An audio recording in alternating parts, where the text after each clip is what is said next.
অশান্তির দাবানল আজকে দাও দাও করে জ্বলছে, কোথাও শান্তি নেই। যেখানেই মুসলমানের বসবাস সেখানেই অশান্তি। অথচ এই মুসলমানের বসবাস করার কথা ছিল সবচাইতে শান্তির মধ্যে, কথা কোন ঠিক কিনা? কিন্তু মুসলমানের অশান্তি কেন?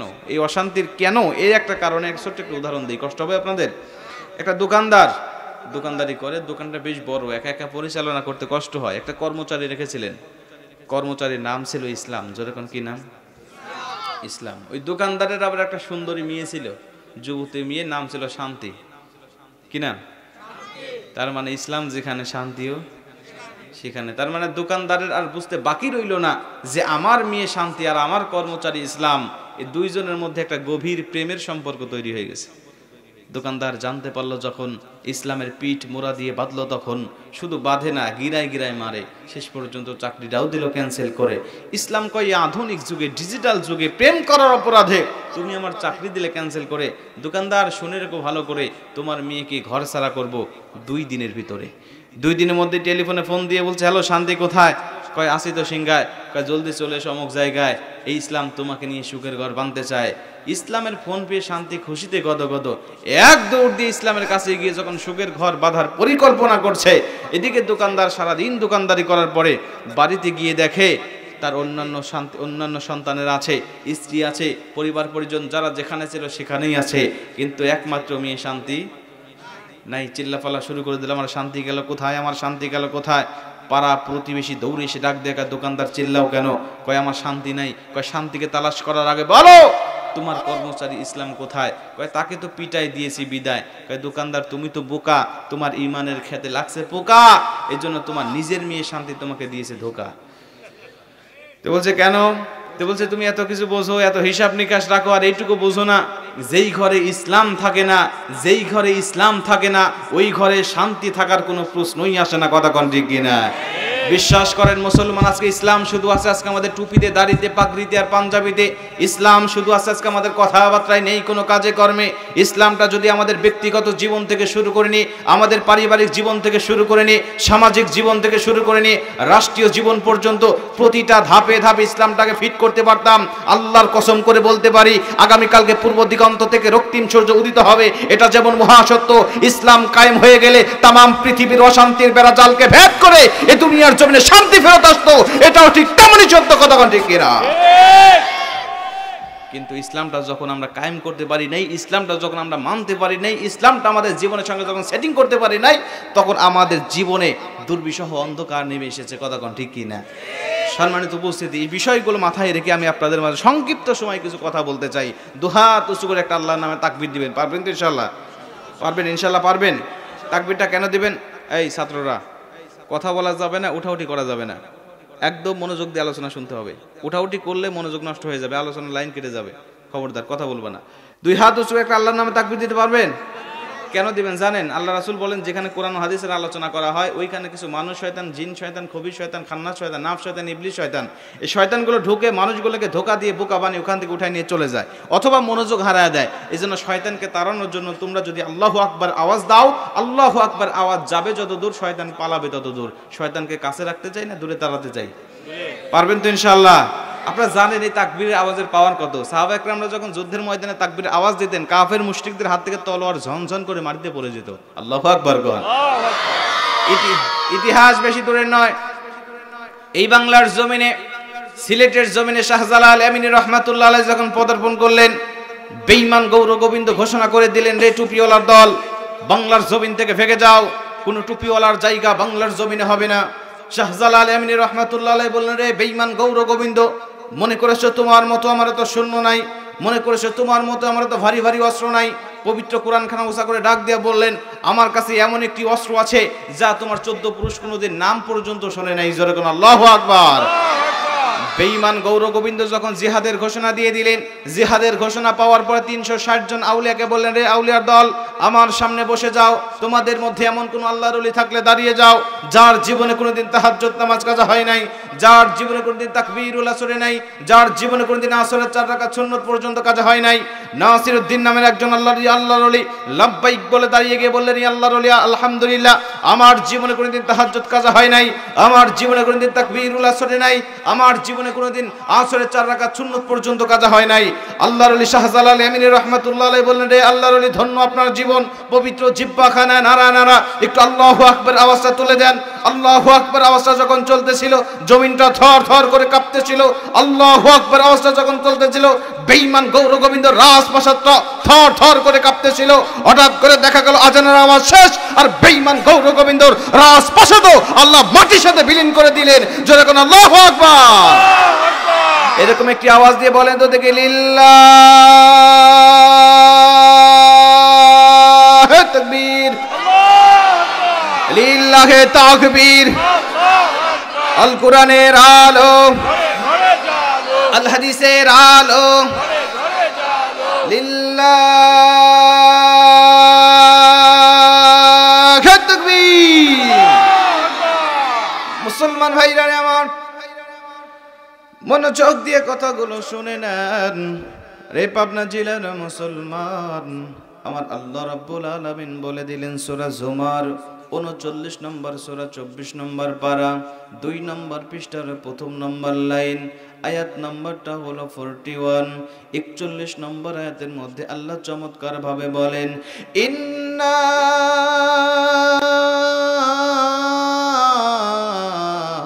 أنزلنا عليك الكتاب للناس بالحق فمن اهتدى فلنفسه ومن ضل فإنما يدل عليها وما أنت عليهم بوكيل।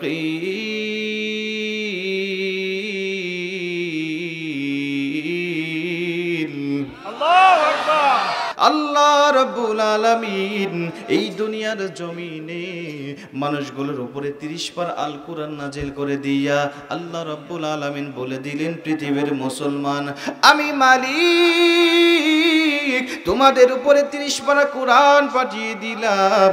এই কোরআন যদি তোমরা মেনে নাও, এই কোরআন যদি তোমাদের জীবনের সঙ্গে সেটিং করে নাও, আমি মালিক বলে দিলাম এই কোরআনুল কারীমের কাছে আসার কারণে, এই কোরআনুল কারীমের সংস্পর্শে থাকার কারণে আমি আল্লাহর উপরে দায়িত্ব হয়ে যায় তোমাদের গলায় প্রত্যেকের হেদায়েতের মালা পরায়া দেওয়ার। জোরে কোন সুবহানাল্লাহ। এই কুরআনুল কারীমের কাছে যারাই আসবে, সে হোক মুসলমান, সে হোক হিন্দু, খ্রিস্টান বা বৌদ্ধ নাসারা, যে ধর্মের লোক হোক না কেন, আল্লাহ রাব্বুল আলামিন বলে কোরআনের কাছে আসার দায়িত্ব হলো ওই বান্দার, আর ওর গলায় হেদায়েতের মালা ফামানি হিতাদা ফালি নাফসিহি পরায় দেওয়ার দায়িত্ব আমি আল্লাহর। জোরে বলেন আল্লাহু আকবার। এ কুরআনুল কারীমের কাছে যারাই আসবে, এ কুরআনুল কারীমের সংস্পর্শে যারাই থাকার নিয়ত করে নিবে, আমার আল্লাহ রাব্বুল আলামিন বলে তাদের সকলের গলায় হেদায়েতের মালা আমি পরায়া দেব। মুসলমান ভাইরারে আমার, খুব মনোযোগ দিয়ে শুনে নেন। আজকে তাম পৃথিবীর জমিনে প্রতিদিন হাজার হাজার মানুষেরা কালেমা পড়ে মুসলমান হয়। আজকে আমেরিকা মুসলমান বন্ধু আমার বিধর্মী রাষ্ট্রগুলোতে আজকে মুসলমান হওয়ার জন্য মানুষের ধুম পড়ে গিয়েছে। প্রতিটা ওয়াক্তের নামাজ শেষে 2 জন 5 জন 10 জন 20 জন হিন্দু, খ্রিস্টান, বৌদ্ধ নাসারারা কালেমা পড়ে মুসলমান হয়। ওয়াইসির রিপোর্ট বলতেছে এখন সারা পৃথিবীতে গড়ে প্রতিদিন 8500 মানুষের প্রতিদিন মুসলমান হচ্ছে। জোরে বলেন আল্লাহু আকবার। ওয়াইসি রিপোর্ট বলে প্রতিদিন গড়ে 8500 মানুষ কালেমা পড়ে মুসলমান হয়। তার মানে কুরআনুল কারীমের সংস্পর্শে তার আসতেছে, আর আল্লাহ পাক তাদেরকে হেদায়েতের মালা গলায় পরায়া দিচ্ছে। মুসলমান মানুষেরা আসতেছে কোরআনের ভুল ধরার জন্য, কিন্তু আল্লাহ পাক তাদের জীবনের ভুলগুলো ধরায়া দিচ্ছেন। বড় বড় পণ্ডিতেরা, বিজ্ঞানীরা, চিকিৎসক বিজ্ঞানীরা, তারা যখন কুরআনুল কারীমের কাছে আসতেছে, ইসলামের কাছে আসতেছে, হাদিসের কাছে আসতেছে, ভুল ধরার জন্য, ভুল প্রমাণ করার জন্য এসে তারা যখন গবেষণা শুরু করে দিচ্ছে, ভুল পাচ্ছে না, সকলেই নিজের জীবনের ভুলগুলো দেখে কালেমা পড়ে মুসলমান হচ্ছে। জোরে কোন সুবহানাল্লাহ। এই পৃথিবী থেকে 2011 সালে 25 জুলাই চাঁদের জমিনে গেলেন যিনি, ডক্টর সুনিতা উইলিয়াম। তিনি ডক্টর সুনিতা উইলিয়াম 2011 সালে 25 জুলাই চাঁদের জমিন থেকে ফিরে এসে সরাসরি কালেমা পড়ে মুসলমান হয়ে গেলেন। সাংবাদিকরা ডাক দেখা, সুনিতা, টাকা পয়সার কোনো অভাব নাই, নাম যশ খ্যাতির কোনো অভাব নাই, তুমি কালেমা পড়ে কেন মুসলমান হলে, এটাই শুধু তোমার কাছে জানতে চাই। ডক্টর সুনিতা উইলিয়াম ডাক দেখা জাতির লোকেরা শুনে রেখে দাও, আমি যখন চাঁদের জমিনে চলে গেলাম, আমি যখন সেখানে চাঁদের জমিনে সফর করার নিয়তে চলে গেলাম, যাওয়ার পরে চাঁদের জমিনের কার্যক্রম যখন শেষ করতেছিলাম, হঠাৎ করে রাত্রিবেলায় আমি নজর করে তাকিয়ে দেখলাম পৃথিবীর দিকে, পৃথিবীটা কেমন দেখা যায়। পৃথিবীর অবস্থানটা আমি জানার জন্য টেলিস্কোপ দ্বারা পৃথিবীর দিকে যখন নজর করলাম, আমি তাকিয়ে দেখি পুরো পৃথিবীটা অন্ধকার দেখা যায়, পৃথিবীর কোনো অংশ আমার চোখের মধ্যে পড়ে না। কেবলমাত্র শুধুমাত্র দুইটা জায়গা আমি দেখতে পাইলাম, যে দুইটা জায়গা আলো জ্বলজ্বল করতেছিল। আমি লক্ষ্য করে তাকিয়ে দেখি ওই জায়গায় মনে হচ্ছে কোটি কোটি ভোল্টের লাইট ব্যবহার করা হয়েছে। জোরে কোন আল্লাহু আকবার। দুইটা জায়গা আলোক রশ্মি জ্বলজ্বল করছে, শুধুমাত্র তাই নয়, মনে হচ্ছে ওই আলো জায়গা থেকে দুইটা সুড়ঙ্গ পথ হয়ে আসমান পর্যন্ত, আকাশ পর্যন্ত চলে গিয়েছে। মুসলমান ভাইরারে আমার, খুব মনোযোগ দিয়ে শুনে নেন। আমি লক্ষ্য করে যখন এই বিষয়টা দেখলাম, দেখার সঙ্গে সঙ্গে আমি টেলিস্কোপটা জুম করতে লাগলাম, আমার মেশিনটা, আমার যন্ত্রটা আমি যখন জুম করতে লাগলাম, দূরবীনটা যখন আমি জুম করতে লাগলাম, এই দুইটা জায়গা কোন জায়গা আমাকে খুঁজে বের করতে হবে যেখানে এত কোটি কোটি ভোল্টের লাইট ব্যবহার করা হয়েছে, চাঁদের জমিন থেকে স্পষ্টভাবে দেখা যাইতেছে।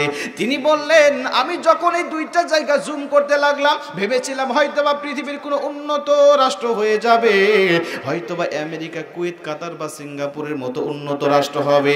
এইটা ভেবে যখন আমি জুম করতে লাগলাম, রে সাংবাদিক শুনে রেখে দাও, আমি যে বিষয়টা দেখলাম তা দেখার জন্য মোটেও প্রস্তুত ছিলাম না। আমি তাকিয়ে দেখি এই দুইটা জায়গায় কোনো উন্নত মানের রাষ্ট্র নয়, একটা হলো মক্কাতুল মুআজ্জামা, আরেকটা হলো মদিনাতুল মুনাওয়ারা। জোরে কোন আল্লাহু আকবার। আল্লাহু আকবার বলেন, আল্লাহু আকবার। একটা হলো মক্কাতুল মুআজ্জামা, আরেকটা হলো মদিনাতুল মুনাওয়ারা। এই দুইটা জায়গা যখন আমার চোখের সামনে পড়ে যায়, আমি যখন পৃথিবীর জমিনে চাঁদের সফর শেষ করে নেমে আসলাম, নেমে আসার পরেই মক্কা সফরের জন্য আমি নিয়ত করে ফেললাম। আমি যখন মক্কাতুল মদিনায় সফর করার জন্য রওনা হয়ে গেলাম, আমাকে ঢুকতে দেওয়া হলো না, আমাকে বাধা দেওয়া হলো, বলা হলো এখানে সবাই ঢুকতে পারে না, এখানে ঢুকতে পারে তারা ঈমান এনেছে যারা, এখানে ঢুকতে পারে তারা মুসলমান যারা। তিনি বললেন, আমি মুসলমান কি, মুসলমান কারা, তাদের সম্বন্ধে জানতে চাই। তিনি বললেন, আমাকে দেওয়া হলো 30 পারা আল কোরআন ইংরেজি অনুবাদ করা। কোরআনটা আমার হাতে দিয়া ডাক দিয়া বললেন, ডক্টর সুনিতা, এ কোরআন যদি পড়ে নাও, মুসলমান কি, ইসলাম কি, তুমি নিমিষেই বুঝতে পারবে। জোরে কোন সুবহানাল্লাহ। তুমি বুঝতে পারবে, কোরআনটা পড়ে নাও, ইংরেজি অনুবাদ করা আছে, ইংরেজি অনুবাদ করা আছে, তুমি পড়ে নাও, পড়লেই তুমি বুঝতে পারবে। তিনি বললেন, আমি কোরআনটা নিয়ে আসলাম, নিয়ে এসে বাসায় পড়া শুরু করলাম। সূরা ফাতিহা পড়লাম ইংরেজি অনুবাদ করে, ভালোই লাগতেছিল। সূরা বাকারা শুরু করে দিলাম, সূরা বাকারা পড়লাম, আলিফ লাম মিম, কিন্তু কোনো অর্থ বুঝলাম না, অর্থ পাইলাম না। এরপরে যালিকাল কিতাবু লা রাইবা ফি, এতক্ষণ পর্যন্ত আমি শুয়ে থেকে হাঁটুর উপরে কোরআনটা রেখে পড়তেছিলাম, কিন্তু যালিকাল কিতাবু লা রাইবা ফি পড়ার সঙ্গে সঙ্গে নিজের অজান্তেই কোরআনকে শ্রদ্ধা এবং ভক্তি সহকারে আমি উঠে বসে পড়লাম। জোরে করে আল্লাহু আকবার। আমি আর শুয়ে থাকতে পারলাম না, উঠে বসে পড়লাম। কেন? তিনি বলছেন, আমি পৃথিবীতে হাজার হাজার বই পড়েছি, ডক্টরেট করেছি, MBBS, FCPS, FRCS এর ডিগ্রি অর্জন করেছি, চাঁদের জমিনে যাওয়ার সফলতা অর্জন করেছি, হাজার হাজার বই পড়ার প্রয়োজন হয়েছে আমার। আমি প্রত্যেকটা বইয়ের শুরুতে দেখেছি লেখা আছে, এই বইতে ভুল থাকতে পারে, সন্দেহ থাকতে পারে, ধরিয়ে দিন, পরবর্তী সংস্করণে আমরা ঠিক করে নেব। মুসলমান, তিনি বলতেছেন, আমি এই কোরআনটা পড়ে একমাত্র এই ব্যতিক্রম লেখা পাইলাম শুধু এই কোরআনে, যেখানে চ্যালেঞ্জ করা হচ্ছে শুরুতেই, এখানে কোনো ভুল নাই, এখানে কোনো সন্দেহ নাই। তিনি বললেন, আমি আগ্রহ সহকারে পড়া শুরু করলাম। পড়তে পড়তে সূরাতুল বাকারার যখন 23 নম্বর আয়াতের মধ্যে চলে গেলাম, আয়াতের মধ্যে যাওয়ার পরে দেখি আল্লাহ এখানে আরো বেশি চ্যালেঞ্জ করে ডাক দিয়ে বলতেছেন, এই কোরআন সম্বন্ধে যদি তোমাদের সামান্য সন্দেহ থাকো, তাহলে তোমাদেরকে বলছি কোরআনের মতো কোরআন নয়, 114টি সূরার মধ্যে সবচেয়ে ছোট সূরার মতোও যদি তোমরা সূরা একটা বানিয়ে দেখাতে পারো, আর আমি চ্যালেঞ্জ করতেছি তোমরা কখনোই পারবে না। জোরে কোন আল্লাহু আকবার। তিনি বললেন, আমার আকাঙ্ক্ষা আরো বেড়ে গেল যে কিভাবে সম্ভব, একটা মানুষ এত চ্যালেঞ্জ কিভাবে করতে পারে যে তার কিতাবের কোনো ভুল নাই। তিনি বললেন, আমি আরো পড়া শুরু করলাম। পড়া শুরু করতে করতে পড়তে পড়তে আমি দেখি, আমরা বিজ্ঞানীরা যা আবিষ্কার করেছি মাত্র 20 বছর আগে, আমরা বিজ্ঞানীরা খেয়ে না খেয়ে যা আবিষ্কার করেছি মাত্র 50 বছর আগে, মুসলমানদের আল্লাহ এই আবিষ্কারের কথাগুলো হুবহু ভাবে জানিয়ে রেখেছেন 1450 বছর আগে। আল্লাহু আকবার। তিনি বললেন, এটা কিভাবে সম্ভব, কিভাবে সম্ভব? যা কোনো মানুষের পক্ষে কখনোই সম্ভব নয়। তিনি বললেন নিঃসন্দেহে এটা মুসলমানদের আল্লাহ, মুসলমানদের, এটা আমাদের সৃষ্টিকর্তার পক্ষ থেকে এই কিতাব নাজিল করা, তাছাড়া কোনো মানুষের পক্ষে এই কিতাব লেখা সম্ভব নয়। জোরে কোন আল্লাহু আকবার। সুনিতা উইলিয়াম ডাক দিয়ে করে, সাংবাদিকরা, আমার সিদ্ধান্তে আমি অটল হয়ে গেলাম যে এই কিতাব কখনোই কোনো মানুষ লিখতে পারে না, এই কিতাব নিঃসন্দেহে সৃষ্টিকর্তার পক্ষ থেকে পাঠানো। আমি দেরি করলাম না, কালেমা পড়ে মুসলমান হয়ে গেলাম। আজকে সারা পৃথিবীতে কালেমা পড়ে মুসলমান হচ্ছে মানুষেরা, মুসলমান হওয়ার ধুম পড়ে গেছে। কিন্তু এই খবরগুলো আমাদের মাঝে বেশি আসে না। কেন আসে না? কারণ মুসলমান তারা কি জন্য হচ্ছে, ইসলামের কোন বিষয়টা নিয়ে গবেষণা করে তারা মুসলমান হচ্ছে, এই বিষয়গুলো যদি আমরা জানতে পারতাম, আমাদের দুর্বল ইমান দুর্বল থাকবে না, সবল হয়ে যাবে, আর মানুষের আরো কালেমা পড়ে মুসলমান হবে। এই জন্য সাংবাদিকরা এগুলো প্রচার না করে প্রচার করে, যেগুলো প্রচার করলে মুসলমানের মধ্যে দ্বন্দ্ব তৈরি করা যায়। কথা কোন ঠিক কিনা?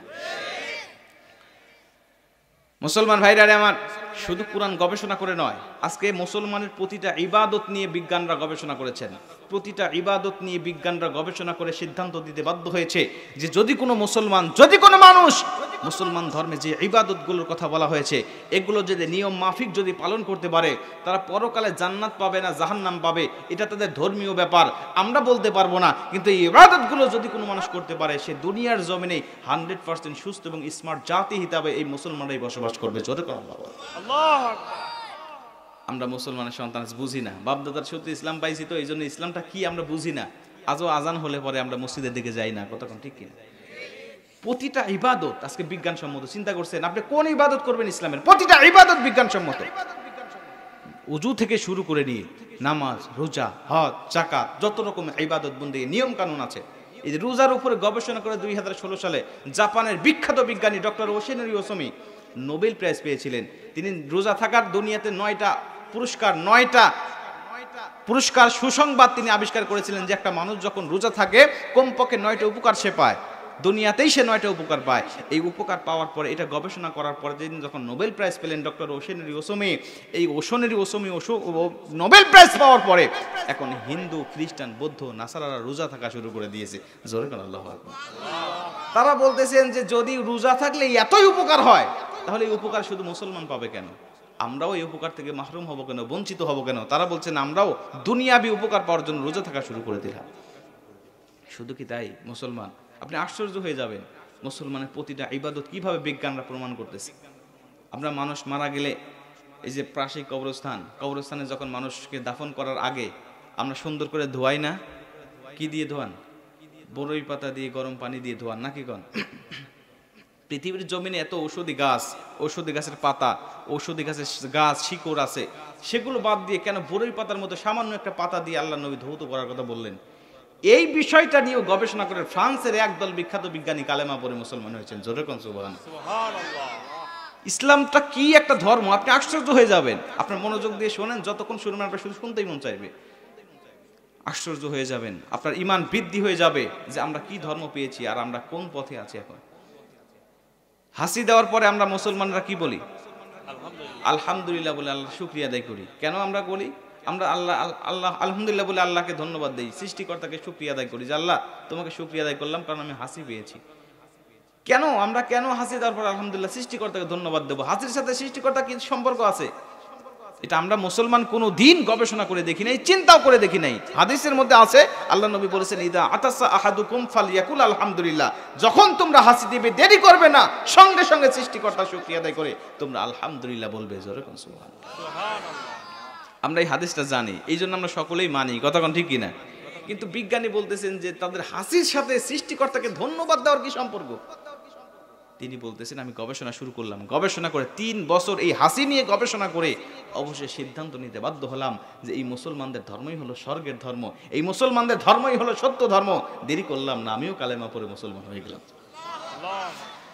কি তথ্য হাসির মধ্যে, কি তথ্য আছে জানার দরকার আছে আপনাদের। আপনার মনে হচ্ছে আপনার বিরক্ত হয়ে যাচ্ছেন, বিরক্ত হচ্ছেন? চলবে আর কয়েক মিনিট চলবে তো আলোচনা, সারা রাত। যাক আলহামদুলিল্লাহ, আকাঙ্ক্ষা তো আছে নাকি কন? থাকেন না থাকেন সেটা পরের কথা, আমিও থাকবো না আপনারাও থাকবেন না, কিন্তু বলতেছেন তো এই শুকরিয়া। কথা কন ঠিক কিনা? আমার ভাইরা, বরই পাতা দিয়ে কেন ধৌত করানো হয় জানার দরকার আছে আমাদের। বলবো ইনশাআল্লাহ, আল্লাহ কবুল করুক। যেরকম আমিন। খুব ভালো মানুষ পাইছি আজকে, আমি একটু প্রাণ খুলে কথা বলতে চাই। আপনারা উঠাউঠি করতেছেন না, 2-1 উঠতেছেন, ওই যে উঠে চলে যাচ্ছে, মনে হয় পিসাব লাগছে, আবার এটা বসবে। হ্যাঁ বসবে। তো আপনারা উঠতেছেন না, এটা আমার ভালো লাগছে এবং সারা শব্দ দিচ্ছেন, খুব ভালো লাগতেছে। কারণ অনেক জায়গায় গেলে পরে মাঝে মধ্যে কিছু শ্রদ্ধা পাওয়া যায়, বুঝছেন, দাঁত মুখ মারি আটকে বসে থাকে, মানে জনমের কৃপণ, কথাবার্তা কিছুই বলতে চায় না। বলে হুজুর আপনি ওয়াজ করতে করতে শহীদ হয়ে যান, প্রয়োজনে মারা যাবেন, দাফন কাফন সম্পন্ন করবো, মাগার সুবহানাল্লাহ বলতে পারবো না। এরকম কিছু কৃপণের তালে মাঝে মধ্যে পড়তে হয়, বিশ্বাস করেন। ওইখানে আলোচনা করে এত কঠিন, খুবই কঠিন হয়ে পড়ে। কৃপণ চেনেন আপনারা? পাবনার মানুষ কৃপণ চেনে? মানে এক ধনী ব্যক্তি অসুস্থ, লাগবে এক ব্যাগ রক্ত, পাচ্ছে না কোথাও, নেগেটিভ গ্রুপের রক্ত সহজে পাওয়া যায় না, খুঁজতে খুঁজতে মিলে গেছে কৃপণের সাথে।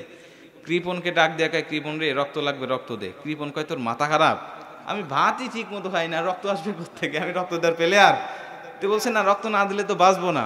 এই বলে জোর করে বেঁধে হাসপাতালে গিয়ে নিবি তো নিবি, একেবারে 2 ব্যাগ রক্ত নিয়ে।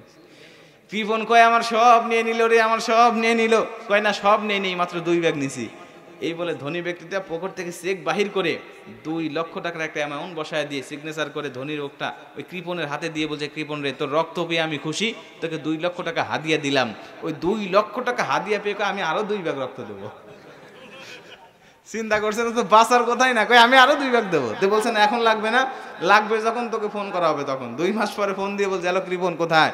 কই আসি তো বাসায়। কয় জলদি চলে অমুক জায়গায়, রক্ত লাগবে। কয় কখন লাগবে, কোথায় লাগবে, শুধু বলেন, বান্দা হাজির হয়ে যাবে।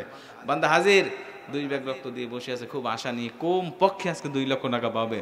কিন্তু ধনী লোকটা রক্ত নেওয়ার পরে ওর পাশে এসে ডাক দেখে, কৃপণ রে হাদিয়া তো তোকে অবশ্যই দিতে হবে। এই বলে পকেট থেকে চেক বাহির করার বদলে 2 টাকার নোট 5টা, তার মধ্যে 3টাই ছিঁড়া, মানে 10 টাকার মধ্যে 6 টাকাই অসল, 4 টাকা ভালো। ওর হাতে দিয়ে বলছে, কৃপণ রে নিয়ে যা। কৃপণ তো রেগে মেগে আগুন, ডাক দেখা, মিয়া ফাজলামা করেন, গতবার দিলেন, কত 3 মাস আগে আমাকে দিলেন 2 লক্ষ, এবারও দিবেন কমপক্ষে 2 লক্ষ, তা না দিয়ে দিচ্ছেন আমাকে 10 টাকা, তাও 6 টাকাই সেরা, 4 টাকা ভালো।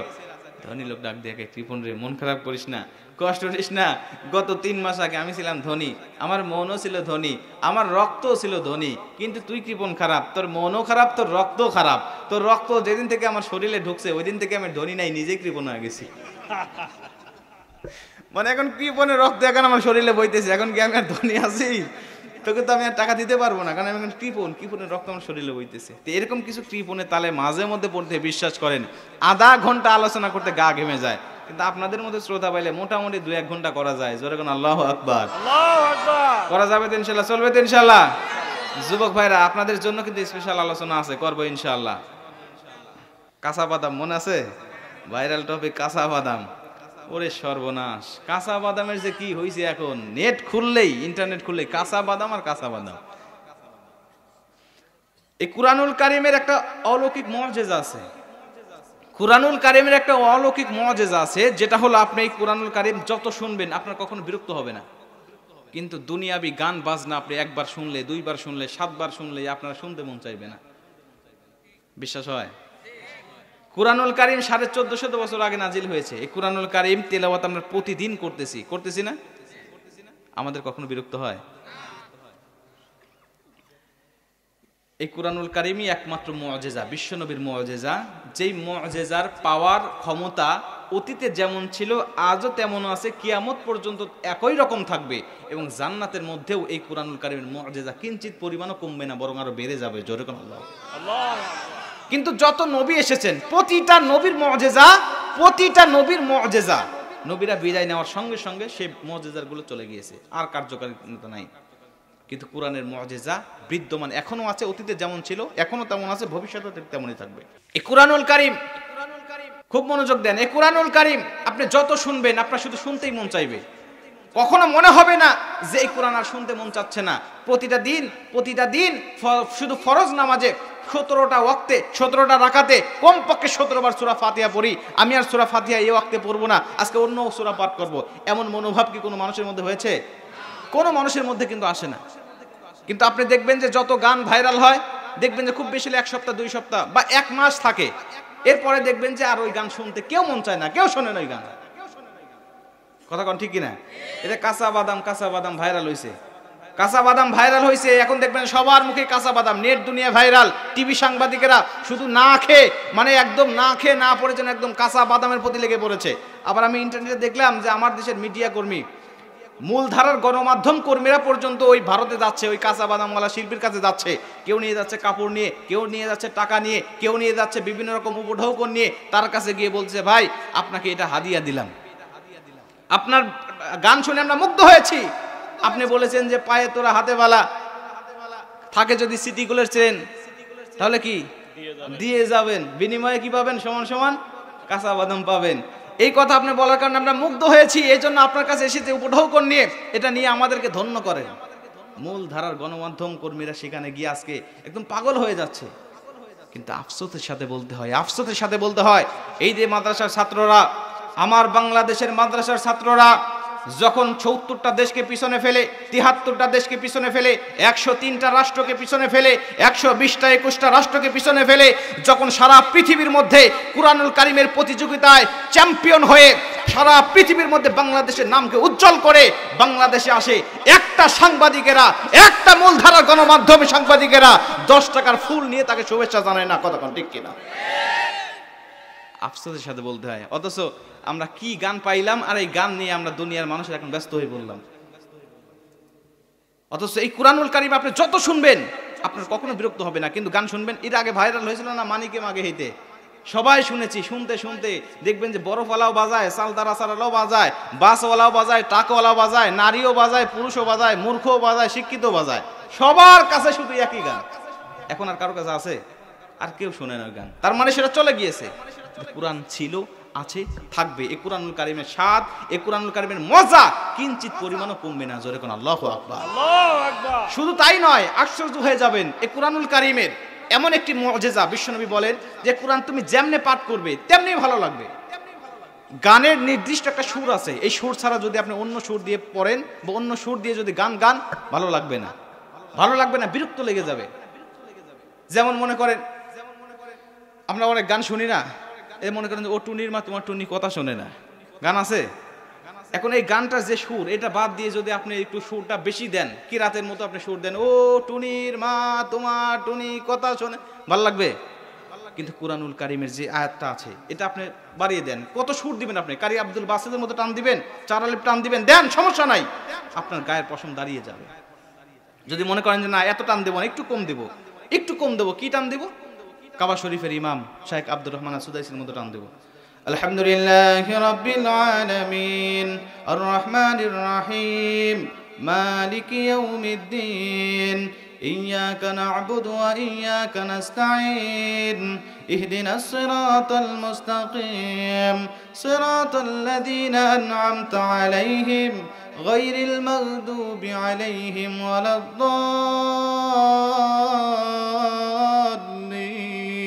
আল্লাহু আকবার। ভালো লাগে? কিন্তু আপনি যখন মনে করবেন না আমি এত সুর দেব না, আরেকটু কম দেবো, আরেকটু তাড়াতাড়ি পাঠ করবো, তারপর দেখবেন যে কোরআনের মধ্যে একটু কমবে। তারা বেশ সময় হাফেজরা পড়ে না।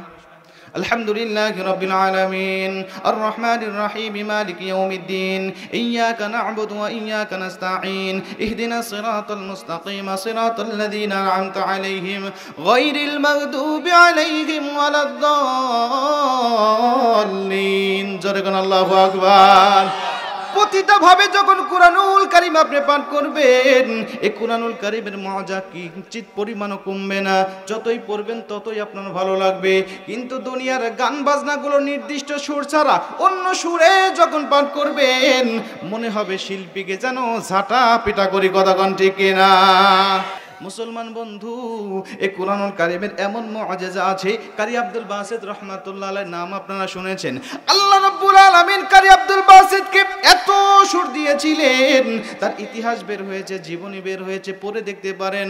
আমার আল্লাহ পাক কারি আব্দুল বাসিতের এত সুন্দর কণ্ঠ দিয়েছিলেন, তার তেলাওয়াত শুনে এক সেমিনারে এক মঞ্চে 10,000 বেঈমান কালেমা পড়ে মুসলমান হয়েছিল। জোরে কোন আল্লাহু আকবার। এই কুরআনুল কারীমের এত সুন্দর মুআজিজা আছে, যেগুলো কারি আব্দুল বাসিত রহমাতুল্লাহর জীবন থেকে আমি অনেকটা দেখেছি যে আল্লাহ জীবন্ত মুআজিজা এই কুরআনকে কিভাবে বানিয়েছে। প্রতিটা নবীর মুআজিজা চলে গিয়েছে, কিন্তু আমার নবীর মুআজিজা যাই নাই, এখনো আছে, কিয়ামত পর্যন্ত থাকবে। এটা কেমনে সম্ভব? যেটা কারি আব্দুল বাসিতের জীবনে বলে অনেকটা বোঝা যায়। মুসলমান ভাইরা রে আমার, আপনারা বিরক্ত হচ্ছেন? চলবে আর কয়েক মিনিট চলবে? আমাদের পিছনে কি কবরস্থান নাকি বলেন? কবরস্থানে আমাদের যাইতে হবে না? কবরস্থান সম্বন্ধে দু একটা কথা আমি আপনাদেরকে বলে আমার আলোচনা ফিনিশিং দিয়ে নিয়ে আসতেছি। আমাদের সকলকেই কবরে যেতে হবে। আমরা কবরের কথা যদি স্মরণে রাখতে পারতাম, আমাদের দ্বারা আর মিথ্যা কথা অন্যায় করা আমাদের পক্ষে সম্ভব হতো না। কতক্ষণ ঠিক কিনা? এই জন্য বিশ্বনবী বলতেন তোমরা বেশি বেশি কবরকে স্মরণ করো। অথচ আমরা কবরকে স্মরণ করি না, আমরা দুনিয়া নিয়ে আমরা মত্ত আছি, দুনিয়া নিয়ে ব্যস্ত আছি।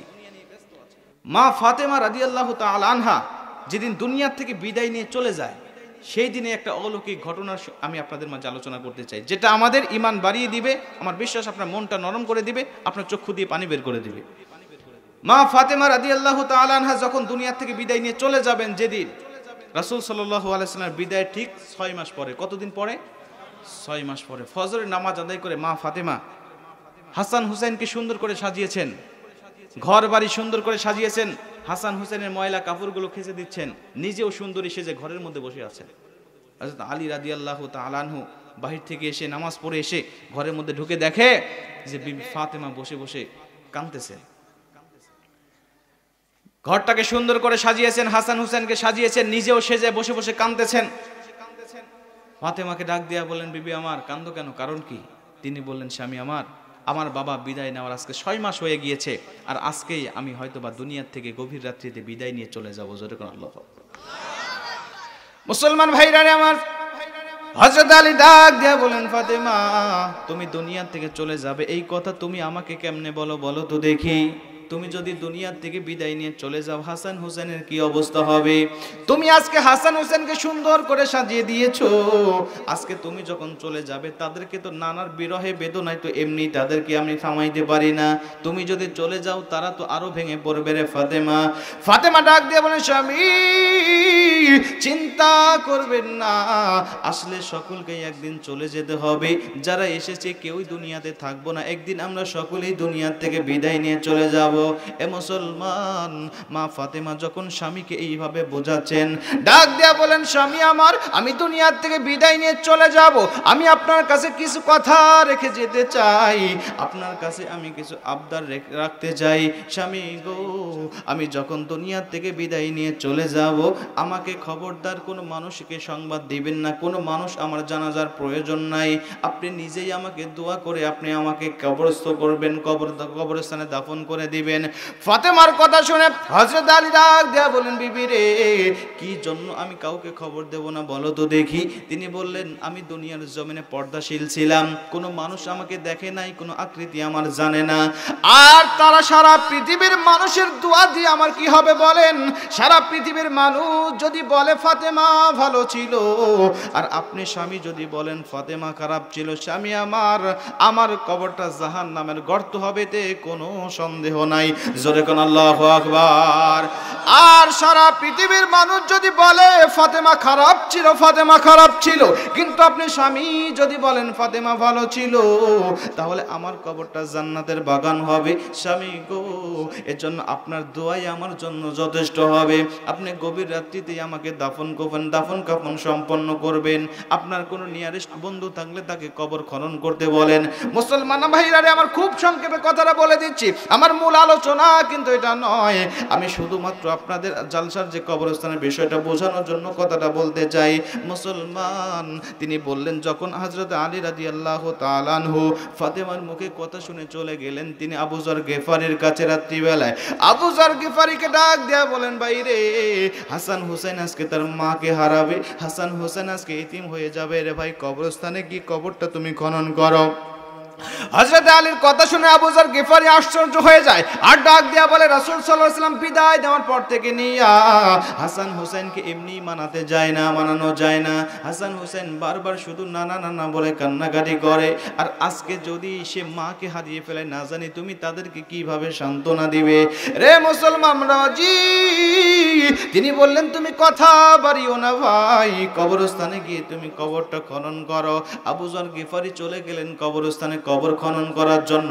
এ মুসলমান, কবর খনন করা যখন অর্ধেক হয়ে গেল আর বারবার তিনি ডাক দিয়া কয়, রে কবর, এই কবর তুমি শুনে রাখো, আজকে তোমার মধ্যে এমন একজন ব্যক্তি আসবে, যেই ব্যক্তিটা হলে সাইয়্যিদাতুন নিসা আহলিল জান্নাহ, জান্নাতের সর্দারিনী একজন মহিলা। খবরদার তুমি তার সঙ্গে বেয়াদবি করবে না। আরেকটা কোপ দিয়ে ডাক দিয়া কয়, কবর, এর মধ্যে কি আসতেছে তুমি জানো? হাসান হুসাইনের আম্মা। এ কবর, তুমি খবরদার তার সঙ্গে কোনো বেয়াদবি করবে না। তৃতীয়বার আবারও ডাক দিয়া বলে, কবর, তোমার মধ্যে আজকে কে আসতেছে তুমি জানো? যিনি হলেন রাসূল সাল্লাল্লাহু আলাইহি ওয়াসাল্লামের মা, নিজের মেয়ে কলিজার টুকরা ফাতেমা। খবরদার তুমি তার সঙ্গে বেয়াদবি করবে না। কবর ডাক দিয়া উচ্চ সংকেত, কবর তার জবানটা ছেড়ে দিয়ে ডাক দিয়া কয়, রে আবু যর গিফারি, এই কবরে কে আসতেছে? কোন ব্যক্তিকে আমি চিনব না।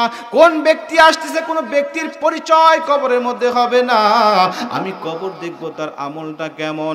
আমল যদি ভালো হয়, আমি কবর তার জন্য জান্নাতের বাগান, আর আমল যদি খারাপ হয়, আমি কবর তার জন্য জাহান্নামের গর্ত হয়ে যাব। জোরে কোন আল্লাহু আকবার। মুসলমান ভাইরা রে আমার, আবু যর গিফারি তিনবার যখন এই কথাটা বলার পরে একবার উত্তরটা পাইলেন, উত্তরটা এত ভয়ঙ্কর আওয়াজে ছিল, আবু যর গিফারি আর কোপ দিতে পারলেন না, কবর খনন করতে পারলেন না। তিনি পাগলের মতো হয়ে গেলেন, কোদারটা ফেলে দিয়ে এক দৌড় দিয়ে চলে গেলেন। ইতিহাস বলে তারপরে আবু যর গিফারিকে আর ওই এরিয়ায় কোনো সময় দেখা যায় নাই। আবু যর গিফারি যখন চলে যায়, হযরত হযরত আলী বাড়িতে এসে দেখে মা ফাতেমা হাসান হুসেনকে সুন্দর করে ঘুমায় দিয়ে, সুন্দর করে ঘুমায় দিয়ে নিজেও দুনিয়া থেকে বিদায় নিয়ে চলে গিয়েছেন। হযরত আলী চক্ষু দিয়ে দরদর করে পানি ফেলে ডাক দিয়ে কয়, বেবি আমার, তুমি কত চালাক, তুমি তোমার সন্তানকে ঘুমিয়ে দিয়ে নিজেও ঘুমিয়ে গিয়েছো। রে বেবি ফাতেমা, আগামীকাল সকাল বেলা যখন হাসান হুসাইন জেগে উঠবে, কিন্তু তুমি তো জাগবে না, তুমি তো উঠবে না, আমি এই হাসান হুসাইনকে কিভাবে সান্ত্বনা দিব বলো তো দেখি। হাসান হুসাইনের কথা স্মরণ করে এবং বিবির কথা স্মরণ করে হযরত আলী কাঁদতে কাঁদতে মা ফাতেমাকে যখন কাঁধের উপরে নিয়ে কবরস্থানের দিকে যায়, মুসলমান বন্ধু আমার, কবরস্থানে গিয়ে এক এরিয়ার মধ্যে ঢোকে তিনি গলায় খাকার দিলেন আর বলেন, আবু যর ভাই, যদি কবরস্থানে থাকো চলে যাও, পর্দাসীন মহিলাকে নিয়ে আসতেছি, সে তো কাউকে দেখে নাই, অতএব তুমি কবরস্থান থেকে বের হয়ে চলে যাও। কিন্তু কোনো উত্তর আসে না। তিনি বললেন, মনে হয় নাই। ভিতরে ঢুকে গেলেন। ভিতরে ঢুকে দেখে কবর এখনো সম্পূর্ণ খনন করা হয় নাই, অর্ধেক খনন করা হয়েছে। কোদালটা জায়গার মতো জায়গায় পড়ে আছে। হযরত আলী রাদিয়াল্লাহু তাআলা আনহু মা ফাতেমাকে কাঁধের উপরে নিয়ে এক হাত দিয়ে বাকি কবরটা যখন খনন সম্পন্ন করলেন, কবরটা খনন করার পরে সম্পন্ন করার পরে মা ফাতেমাকে নিজেই কবরস্থানের মধ্যে রাখলেন। রে মুসলমান বাবাজি, কবরের মধ্যে রাখার পরে হঠাৎ করে কাফনের মধ্যে থেকে মা ফাতেমার হাতটা যখন বের হয়ে যায়, হাতের মধ্যে তাকিয়ে দেখে মা ফাতেমার সুন্দর হাতখানার মধ্যে দুই হাতের তালুর মধ্যে কড়া পড়ে গিয়েছে। জোরে কোন আল্লাহু আকবার। হযরত আলী দুইখানা হাত থেকে হাউমাউ করে কাঁদতে লাগলেন আর আল্লাহকে ডাক দেখে, মালিক, এই মদিনার সবচেয়ে সুন্দরী মেয়ে ছিল ফাতেমা। আল্লাহ, এই ফাতেমা ছিল আমার সম্পর্কে আমার ভাতিজি। আয় আমার আল্লাহ, আল্লাহ তুমি ঘটক হইয়া আমার সঙ্গে তার বিয়ে দিয়েছিলে। আল্লাহ, মদিনার বড় ধনী শিল্পপতি মানুষের কাছ থেকে তার জন্য বিবাহের প্রস্তাব এসেছিল, আর আপনি আমাকে ঘটক হইয়া আমি গরিব মানুষের সঙ্গে তাকে বিয়ে দিয়েছিলেন। আল্লাহ, কোনোদিন ভালো এক মুঠো খাবারও তার মুখে দিতে পারি নাই। যাতা পিষতে পিষতে তার হাতখানা কড়া পড়ে গিয়েছে, কোনোদিন একটা ভালো কাপড় কিনেও দিতে পারি নাই। আল্লাহ, তুমি এই ফাতেমার সঙ্গে আমাকে বিবাহ দিয়েছিলে। আল্লাহ, আল্লাহ ফাতেমা না জানে আমার উপর অভিমান করে দুনিয়ার থেকে বিদায় নিয়ে চলে গিয়েছে। আল্লাহ, আল্লাহ এত ভালো মানুষ আমি পেয়েছিলাম। ও মালিক, তোমার কাছে আমি দোয়া করতে চাই। আল্লাহ, তোমার কাছে আমি দোয়া করতে চাই, এই ফাতেমাকে জান্নাতের মধ্যেও আমি তুমি আমার সঙ্গে মিলিত করে দিও। জোরে কোন আল্লাহু আকবার। হযরত আলী রাদিয়াল্লাহু তাআলা আনহু কাঁদতেছেন, আর যখন এই কথাগুলো স্মরণ করতেছেন আল্লাহকে ডাক দেয়া কয়, আল্লাহ একদিন রাত্রিবেলায় দেখি ফাতেমা আমার ঘরের মধ্যে নাই, গভীর রাত্রিতে উঠে দেখি সে দরজা খুলে ঘর থেকে বের হয়ে চলে যাচ্ছে। আমিও পিছন পিছনে নিলাম, মা ফাতেমা এত রাত্রিবেলায় কোথায় যাইতেছে দেখার জন্য। আমি পিছন পিছন যখন রওনা দিলাম, আমি গিয়ে দেখি মা ফাতেমা, আমি গিয়ে দেখি ফাতেমা রাসূল সাল্লাল্লাহু আলাইহি ওয়াসাল্লামের দরজায় করাঘাত করলেন, কোরআন আনলেন ভিতর থেকে। বিশ্ব নবী যখন দরজাটা খুলে দিলেন, মা ফাতেমা ডাক দিয়া বলেন, বাবা গো আমি এসেছি আপনার দরবারে গভীর রাত্রিতে। বিশ্ব নবী বলেন, মা তুমি কেন গভীর রাত্রিতে এসেছো বলো তো দেখি। তিনি বলেন, বাবা গো ইতিপূর্বেও আপনাকে বিভিন্ন সময় আমি এই কথাটা বলেছি, আমার ঘরে কোনো খাবার নাই, এই দেখেন আমার ঘরে আমার হাতে কড়া পড়ে গিয়েছে, যাতা পিষতে পিষতে দেখেন আমার হাতটার ভিতর থেকে কড়া ফেটে গিয়ে রক্ত বের হয়ে আটাগুলো নষ্ট হয়ে গিয়েছে। আগামীকালকে সকালবেলায় কি খাওয়াবো আমার স্বামীকে, আমার সন্তানদেরকে কি খাওয়াবো, এমন কোনো খাবার নাই। বাবা গো একটু যদি খাবার আপনি ম্যানেজ করে দেন, আমার হাসান হুসাইন এবং স্বামীকে আগামীকাল সকালবেলায় অন্তত খাবার দিতে পারবো। জোরে কোন আল্লাহু আকবার। বিশ্বনবী মা ফাতেমার হাতটা বের করে দিলেন, হাতটা দেখে তিনি বারবার আল্লাহর দরবারে মাথাটা উঁচু করে ডাক দেয়া বলেন, আল্লাহ গো আপনি কি করলেন এটা, আপনি নিজে ঘটক হইয়া আমার মেয়ের কপালে এত কষ্ট দিলেন। আল্লাহ আল্লাহ আমার মেয়ে কি কত ধনী ধনী পরিবার থেকে বিবাহ এসেছিল, কারোর ঘরে আপনি রাজি হন নাই, আমি দেই নাই। আল্লাহ গো একটা গরিব সন্তানের কাছে আপনি আমার ফাতেমাকে তুলে দিয়েছেন, একদিন পেট পুরে খাইতে পারে না, ভালো কাপড় দিতে পারে না গো আল্লাহ।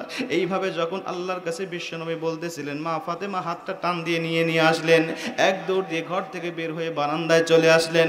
বিশ্বনবী ডাক দেয়া বলেন, মা রে কেন তুমি বের হয়ে যাচ্ছ বলো তো দেখি। তিনি বললেন, বাবা গো আপনি আমার স্বামীর নামে আল্লাহর কাছে অভিযোগ করবেন, আর আমি স্ত্রী হইয়া সেটা শুনে বসে বসে শুনবো, এমন স্ত্রী আমি ফাতেমা হতে পারবো না। জোরে কোন আল্লাহু আকবার। মুসলমান ভাইরা রে আমার, মা বোনদেরকে বলতে চাই, এজন্য যদি আপনারা জান্নাতি হতে চান, সাইয়্যিদাতুন নিসাই আহলিল জান্নাহ এমনিতেই মা বোনদেরকে বলা হয় নাই, এমনিতেই মা ফাতেমাকে বলা হয় নাই। মা ফাতেমার আদর্শ যদি আমাদের মা বোনদের মধ্যে থাকে, এ মুসলমান অবশ্যই আমাদের মা বোনেরা মা ফাতেমার সঙ্গে জান্নাতে যাবে। কথা কোন ঠিক কিনা? মা ফাতেমার সঙ্গে জান্নাত যাওয়া খুবই সোজা। বিশ্বনবী বলেন, মা বোনেরা যদি 4টা আমল করে, এই 4টা আমল করলে ওই মহিলাকে আল্লাহ পাক কাল কিয়ামতের ময়দানে 8টি জান্নাতের দরজা খুলে দিয়ে ডাক দেয়া বলবেন, রে বান্দি কোন জান্নাতের দরজা তোর পছন্দ হয়, এই জান্নাতের দরজা দিয়ে তুই জান্নাতের মধ্যে প্রবেশ কর। জোরে কোন সুবহানাল্লাহ। 4টি আমল কি? খুব সোজা। 1 নম্বরে 5 ওয়াক্ত নামাজ আদায় করবে ওয়াক্ত মতো। কিন্তু দুঃখজনক হলেও সত্য, আমার মা বোনেরা নামাজ পড়ে ঠিক, কিন্তু ওয়াক্ত মতো পড়ে না। অক্ত চলে যায়, সারাদিন সংসারে কাজকর্ম করে, অক্ত শেষ হওয়ার আগে তাড়াহুড়া করে নামাজটা আদায় করে নেয়। ঠিক কিনা কোন? আবার অধিকাংশ মহিলাদের তো ফজরের নামাজটা একেবারে টাইম মতো হয় না। অধিকাংশ মা বোনেরা ফজরের নামাজ পড়ে সূর্য ওঠার পরে। 2 নম্বরে বিষ্ণু বলেন তারা রোজা থাকবে, 30টা রমজানের রোজা থাকবে। 3 নম্বরে তারা স্বামীর খেদমত করবে। 4 নম্বরে তারা সতীত্বের হেফাজত তথা পর্দা করবে। এই 4টা আমল কোন মহিলার মধ্যে থাকলে সাইয়্যিদাতুন নিসাই আহলিল জান্নাহ মা ফাতেমার সঙ্গে সে জান্নাতে থাকবে। জোরে কোন সুবহানাল্লাহ। আল্লাহ পাক আমাদের মা বোনদেরকে এই আমলগুলো করার তৌফিক দান করুক। জোরে কোন আমিন। আরেকটু জোরে কোন আমিন। সম্মানিত উপস্থিতি, তাহলে আসেন যে কথাটা আমি এখন আলোচনা ফিনিশিং এর দিকে নিয়ে আসতেছি, আমার মনে হয় না আপনারা বিরক্ত হচ্ছেন কি? হচ্ছেন না তো? জোরে কোন আল্লাহু আকবার। তুমি সকলকে কবুল করে নিও। জোরে কোন আমিন। সম্মানিত উপস্থিতি, যে কথাটা বলছিলাম যে আজকে সারা পৃথিবীতে মানুষেরা কালেমা পড়ে মুসলমান হচ্ছে, মুসলমানদের ধর্মের দিকে ঝুঁকতেছে। মুসলমান হচ্ছে এজন্য যে মুসলমানদের মধ্যে ধর্মের মধ্যে তারা আশ্চর্যজনক কিছু বিষয় খুঁজে পাচ্ছে। এই ধর্ম যে সত্য ধর্ম এটা তাদের কাছে প্রমাণ হয়ে যাচ্ছে। আপনারা শুনে খুশি হবেন যে এই বিষয়গুলো আলোচনা আমার ইউটিউবে আছে। আপনারা শুনেছেন, আমার ভাই দাউদ ভাই আলোচনা শুনেছেন। এই আলোচনাগুলো শুনে ইতিমধ্যে এই বছরেই আমার হাতে 2 জন হিন্দু কালেমা পড়ে মুসলমান হয়েছে। সুবহানাল্লাহ। 2 জন হিন্দু এই বছরে কালেমা পড়ে মুসলমান। তার মধ্যে গত 30শে সেপ্টেম্বর এই বছরের প্রথম মাহফিল ছিল আমার নেত্রকোনায়। 30শে সেপ্টেম্বর জয় চন্দ্রশীল নামে একটা হিন্দু ছেলে, যুবক মানুষ, তিনি ওই মঞ্চে আমার হাতে কালেমা পড়ে মুসলমান হয়েছে। উনি বললেন, হুজুর আপনার আলোচনা শুনে আমি বুঝেছি যে যদি পৃথিবীতে যদি কোনো সত্য ধর্ম থাকে সেটা হলো ইসলাম, পৃথিবীতে যদি কোনো সত্য কিতাব থাকে সেটা আল কোরআন। আর ইসলাম ধর্ম যে এত সুন্দর এটা আমি বোঝার পরে আমি সিদ্ধান্ত নিয়েছি যে আমি মুসলমান না হয়ে আমি আর 1 ইঞ্চি পরিমাণ 1 কিঞ্চিত পরিমাণ সময় বিলম্ব করব না, আমি কালেমা পড়ে মুসলমান হয়ে যাব। ওনার বাড়ি পায়রা বন্দর, উনি গেছে নেত্রকোনায়, গিয়ে আমার হাতে কালেমা পড়ে মুসলমান হয়েছে। জোরে কোন সুবহানাল্লাহ। ওনাকে বললাম, ভাই কেন কালেমা পড়ে মুসলমান হলেন, আপনার কাছে শ্রেষ্ঠ ধর্ম ইসলাম এটা কেন মনে হলো বলেন তো দেখি। উনি বললেন, হুজুর ওই যে ভারতের একটা হিন্দু মেয়ে কালেমা পড়ে মুসলমান হয়েছিল, আপনি ওই কথার আলোচনা করছেন, তারপরে আমি বুঝতে পারছি যে আসলে ইসলাম ধর্মটা সত্য ধর্ম, এই জন্য আমি কালেমা পড়ে মুসলমান হয়েছি। যেরকম সুবহানাল্লাহ। আরেকটা মেয়ে মুসলমান হয়েছে ভারতে, নাম হলো গীতা রানী, উনি নামটা পরিবর্তন করে রেখেছেন মুসাম্মদ সালমা খাতুন। দুইটা মেয়ে, একটা মেয়ে একটা ছেলে, দুজন কালেমা পড়ে মুসলমান হয়েছে। আমরা যদি ইসলামের খেদমত যদি আরো একটু যদি আমরা স্মার্ট ভাবে করতে পারি, যদি আরেকটু সুন্দরভাবে গবেষণা করে মানুষের মাঝে বিধর্মীদের মাঝে ইসলামের সৌন্দর্যটাকে যদি ফুটিয়ে তুলতে পারতাম, আমাদের হাতেও আমাদের ব্যবহার দেখে আচার আচরণ দেখে অনেক মানুষ আরো কালেমা পড়ে মুসলমান হতো। কথা কোন ঠিক কিনা? এজন্য আমি প্রতিটা মাহফিলে বলি, ভাই আপনি যখন ব্যক্তি হিসাবে থাকেন মুসলমানের মধ্যে তখন আপনি আপনার সাধারণভাবে থাকতে পারেন, কিন্তু যখন আপনি কোনো বিধর্মীর সাথে কথা বলবেন, তাদের সাথে উঠা বসা করবেন, তখন আপনি ব্যক্তি নয়, তখন আপনি মুসলমানের একজন প্রতিনিধি। তার সাথে এমন আচরণ করবেন যেন সে মুসলমানদের পক্ষে, মুসলমানদের সম্বন্ধে পজিটিভ ধারণা করে, কখনোই যেন ইসলাম ধর্মকে সে ঘৃণা না করতে পারে, এমন কিছু স্মার্ট তার সাথে আপনি ব্যবহার করবেন যেন সে মুসলমানের প্রতি মুগ্ধ হয়। মুগ্ধ হতে হতে দেখবেন যে একদিন সে তার ধর্ম ছেড়ে দিয়ে মুসলমানদের প্রতি আকৃষ্ট হয়ে পড়েছে। জোরে সুবহানাল্লাহ। কিছুদিন আগে পত্রিকায় দেখেছিলেন হয়তো অনেকেই, যে ভারতের একটা হিন্দু মেয়ে কালেমা পড়ে মুসলমান হওয়ার পরে তার চাচারা ডাক দিয়ে বললেন, মা রে তুমি কেন কালেমা পড়ে মুসলমান হলে? তিনি বললেন, চাচা আমি কালেমা পড়ে মুসলমান হয়েছি শুধুমাত্র একটা কারণে, শুধুমাত্র একটা কারণ। কি কারণ? তিনি বলছেন যে আমার চাচা, তিনি বলতেছেন যে আমার মা যখন দুনিয়ার থেকে বিদায় নিয়ে চলে গেল, যাওয়ার পরে আমার মাকে নিয়ে যাওয়া হলো শ্মশান ঘাটে। কোথায়? আপনাদের এই এলাকায় শ্মশান ঘাট আছে না? এদের পাশে আছে কিন্তু। তো শ্মশান ঘাটে নিয়ে যাওয়া হলো, নিয়ে যাওয়ার জন্য নিয়ে যাওয়া হলো, আমিও চলে গেলাম আমার মায়ের সাথে শ্মশান ঘাটে। আমার মাকে পোড়াবে, আমি দেখবো, কিন্তু কাঁদতেছিলাম, আমার চক্ষু দিয়ে দর দর করে পানি পড়তেছে। মুসলমান ভাইরা রে আমার, উনি বলতেছেন, চাচা আমি যখন চলে গেলাম আমার মায়ের সঙ্গে শ্মশান ঘাটে, সেখানে যাওয়ার পরে আমার চক্ষু দিয়ে দর দর করে পানি পড়তে যাহারে, আমার মাকে আজকে কিভাবে পোড়ানো হবে, কিভাবে আমার মাকে কষ্ট দেওয়া হবে। তিনি বলতেছেন, বারবার আমার মায়ের বিরহ বেদনা এমনি আমি ব্যতীত। এমন তো অবস্থায় আমার গুরু ঠাকুরেরা, আমার পুরোহিতেরা আমাকে ডাক দিয়া বলেন, মা রে তোমার মা যেহেতু দুনিয়া থেকে বিদায় নিয়ে চলে গিয়েছে, অতএব তুমি যেহেতু তোমার মায়ের একমাত্র সন্তান, তোমার দায়িত্ব হলো তোমার মায়ের মুখে তোমাকে আগুন দিতে হবে। জোরে কর নাউজুবিল্লাহ। তোমার মায়ের মুখে তোমাকে আগুন দিতে হবে। তিনি বললেন, চাচা এটা আমার পক্ষে কোনোভাবেই সম্ভব নয়, কারণ যেই মা আমাকে কোলে পিঠে করে বড় করেছে, লালন পালন করেছে, ওই মাকে আমি কষ্ট দেব এটা আমার পক্ষে কোনোভাবেই সম্ভব নয় গো চাচা। ও চাচা আপনি আমাকে অন্য কিছু বলেন সেটা মানতে রাজি আছি, কিন্তু যেই মা আমাকে ওই মুখ দ্বারা অগণিত বার আমাকে চুমা দিয়েছে, ভালোবেসেছে, আদর দিয়েছে, আর ওই আমাকে আজকে আমি আমার মুখ দ্বারা, আমার হাত দ্বারা তার মুখে আগুন ধরিয়ে দেব, এটা আমার পক্ষে কোনোভাবেই সম্ভব নয়। পুরোহিতরা ডাক দেয়া বলেন, মা রে তুমি যদি তোমার মায়ের মুখে আগুন না দাও, তাহলে তোমার মা নরকে যাবে, মরেও শান্তি পাবে না, স্বর্গ পাবে না। আমি বিভিন্ন কথা শুনে এক পর্যায়ে নিজের ইচ্ছার বিরুদ্ধে আমার মায়ের মুখে যখন আগুন দিয়ে দিলাম, আগুনটা লাগার সঙ্গে সঙ্গে আমার মায়ের মুখটা দেখি মুহূর্তের মধ্যেই কালো কুচ্ছিত হয়ে গেল।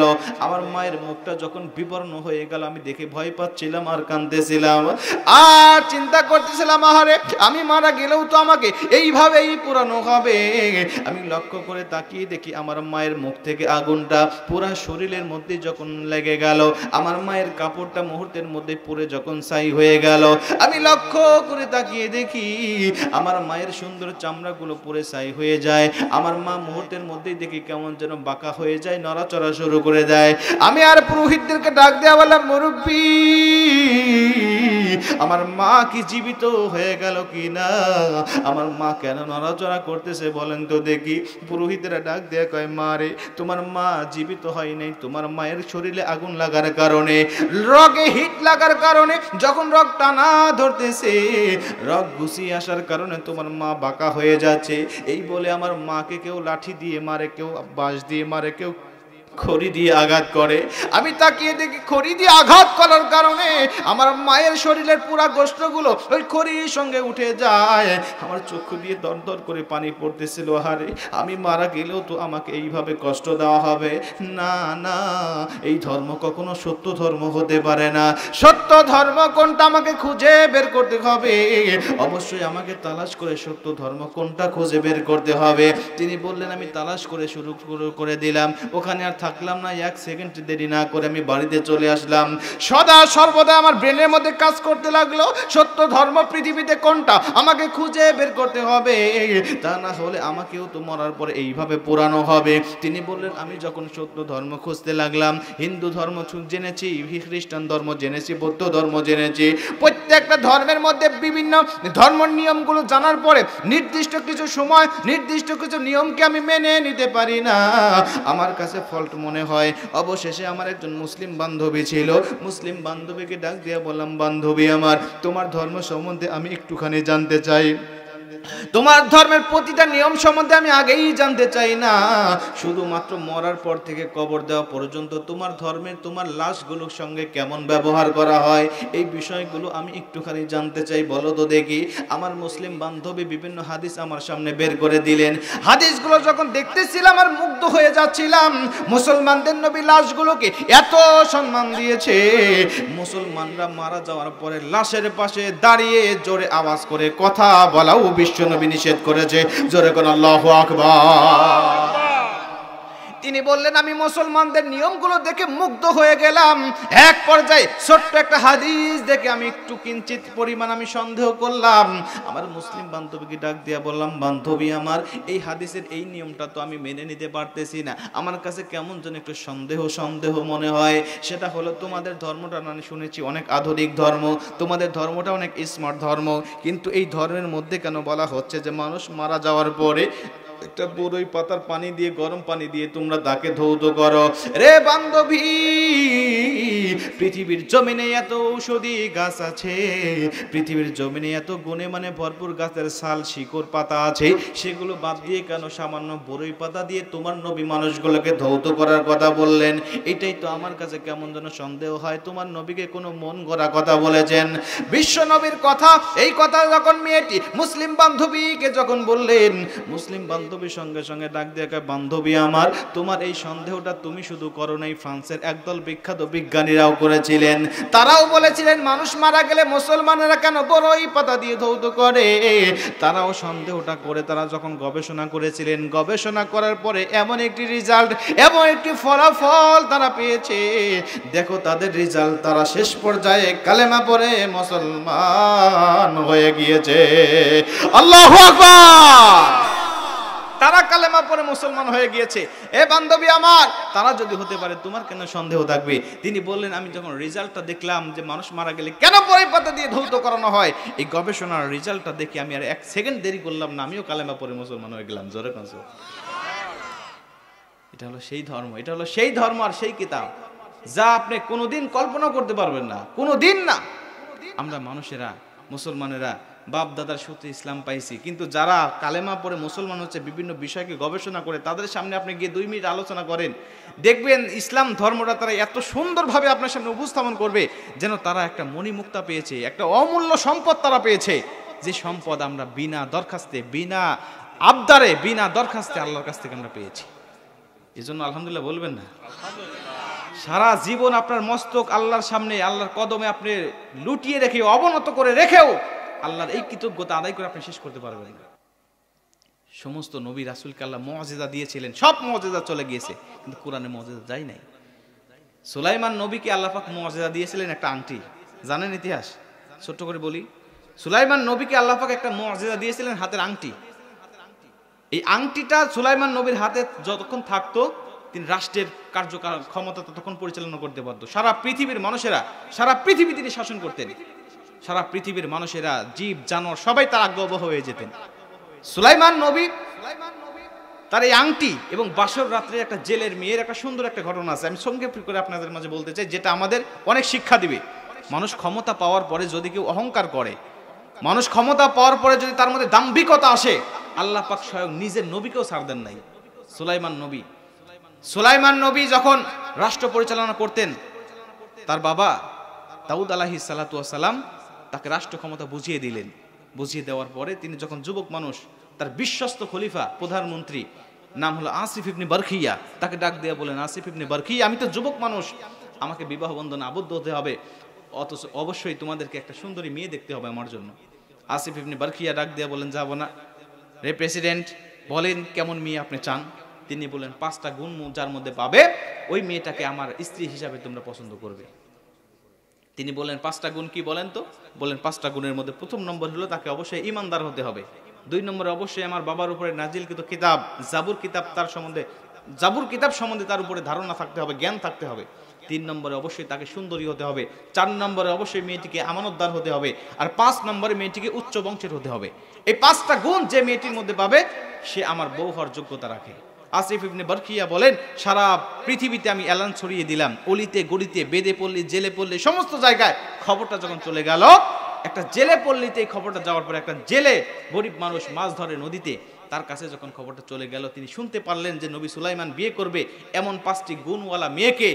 তিনি দেখলেন আমার ঘরেও তো একটা মেয়ে আছে, কিন্তু আশ্চর্যজনক হলেও সত্য যে আমার মেয়ের মধ্যে এই 5টা গুণের 4টি গুণ আছে, আর একটা গুণ সেটা উচ্চ বংশের হতে হবে। আমি তো উচ্চ বংশের নয়, আমি তো গরিব জেলে, কিন্তু আমার মেয়ে একাধারে মুসলমান, আমার মেয়ে একাধারে কোরআন জাবুর কিতাব সম্বন্ধে ধারণা রাখে, আমার মেয়ে খুব সুন্দরী, আমার মেয়ে খুব আমানতদার, কিন্তু আমার মেয়ে তো উচ্চ বংশের নয়। আহারে, উচ্চ বংশের যদি হতে পারতাম তাহলে হয়তো বা নবী সুলাইমানের সঙ্গে আমার মেয়েটাকে বিবাহ দিতে পারতাম। জোরে কোন আল্লাহু আকবার। মুসলমান ভাইরা আমার, এই জেলে চলে গেলেন, তার স্ত্রীর কাছে গিয়ে যখন দুঃখের কথাগুলো বলতেছিলেন, বিবি আমার মনের দুঃখ মনে রয়ে গেল, নবী সুলাইমানের সঙ্গে আমার মেয়েটাকে বিবাহ দিতে পারলাম না, শুধুমাত্র গরিব হওয়ার কারণে, জেলে হওয়ার কারণে। এই কথাটা যখন পর্দার অন্তরাল থেকে মেয়েটা শুনতেছিল, মেয়েটা শোনার পরে চিন্তা করলেন একটা চান্স নিয়ে দেখি নাকি কাজ হয় কি না। তিনি একটা দরখাস্ত লিখলেন নবী সুলাইমানের দরবারে। সুলাইমানের দরবারে যখন বিবাহের প্রস্তাব দিয়ে যখন দরখাস্তটা লিখলেন, আসিফ ইবনে বারখিয়ার দরবারে প্রতিদিন যখন হাজার হাজার চিঠি আসতেছে, চিঠিগুলো পড়ে পড়ে নবী সুলাইমানকে যখন বাদশা শুনিয়ে দিচ্ছেন, প্রেসিডেন্ট শুনিয়ে দিচ্ছেন।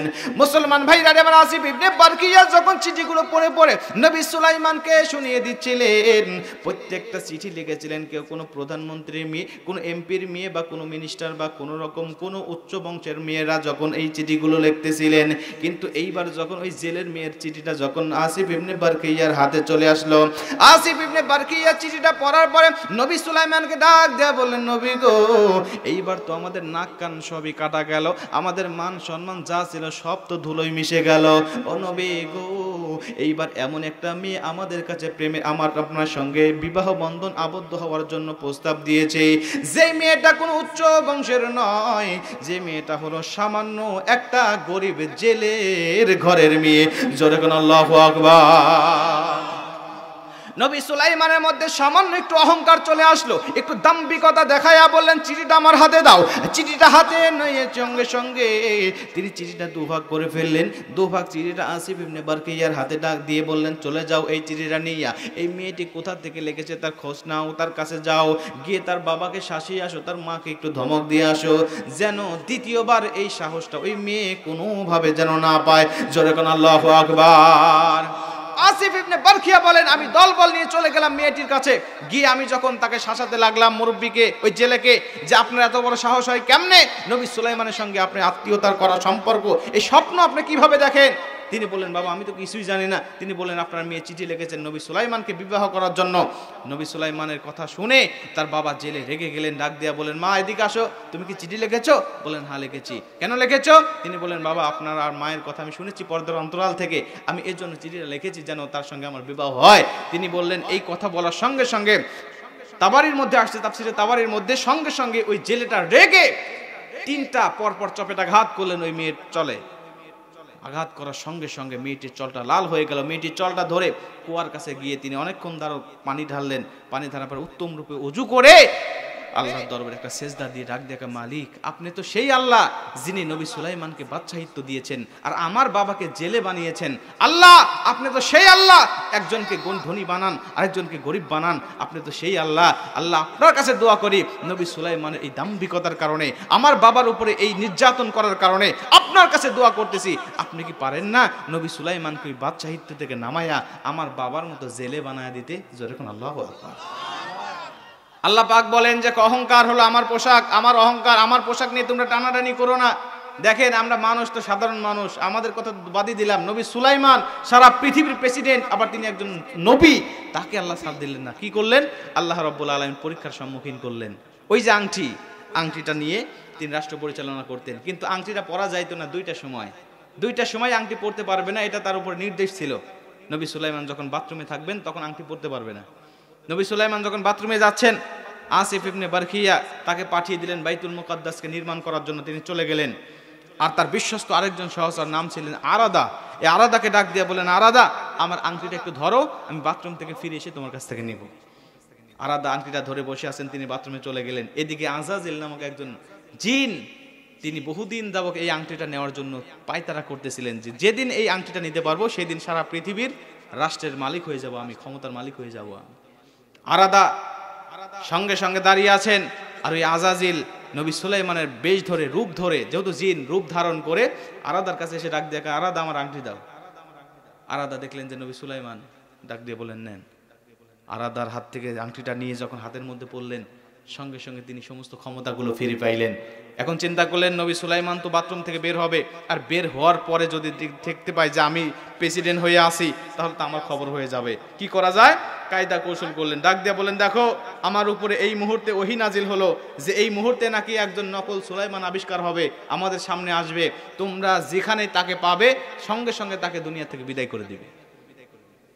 নকল সুলাইমান আসল সেজে আসলকে নকল বানানোর পায়তারা করছে, বলছে নকল সুলাইমান এখন আসবে, এসে সে আসল সুলাইমান বলে দাবি করবে, তোমরা তাকে পাইলেই তাকে দুনিয়া থেকে বিদায় করে দিবে।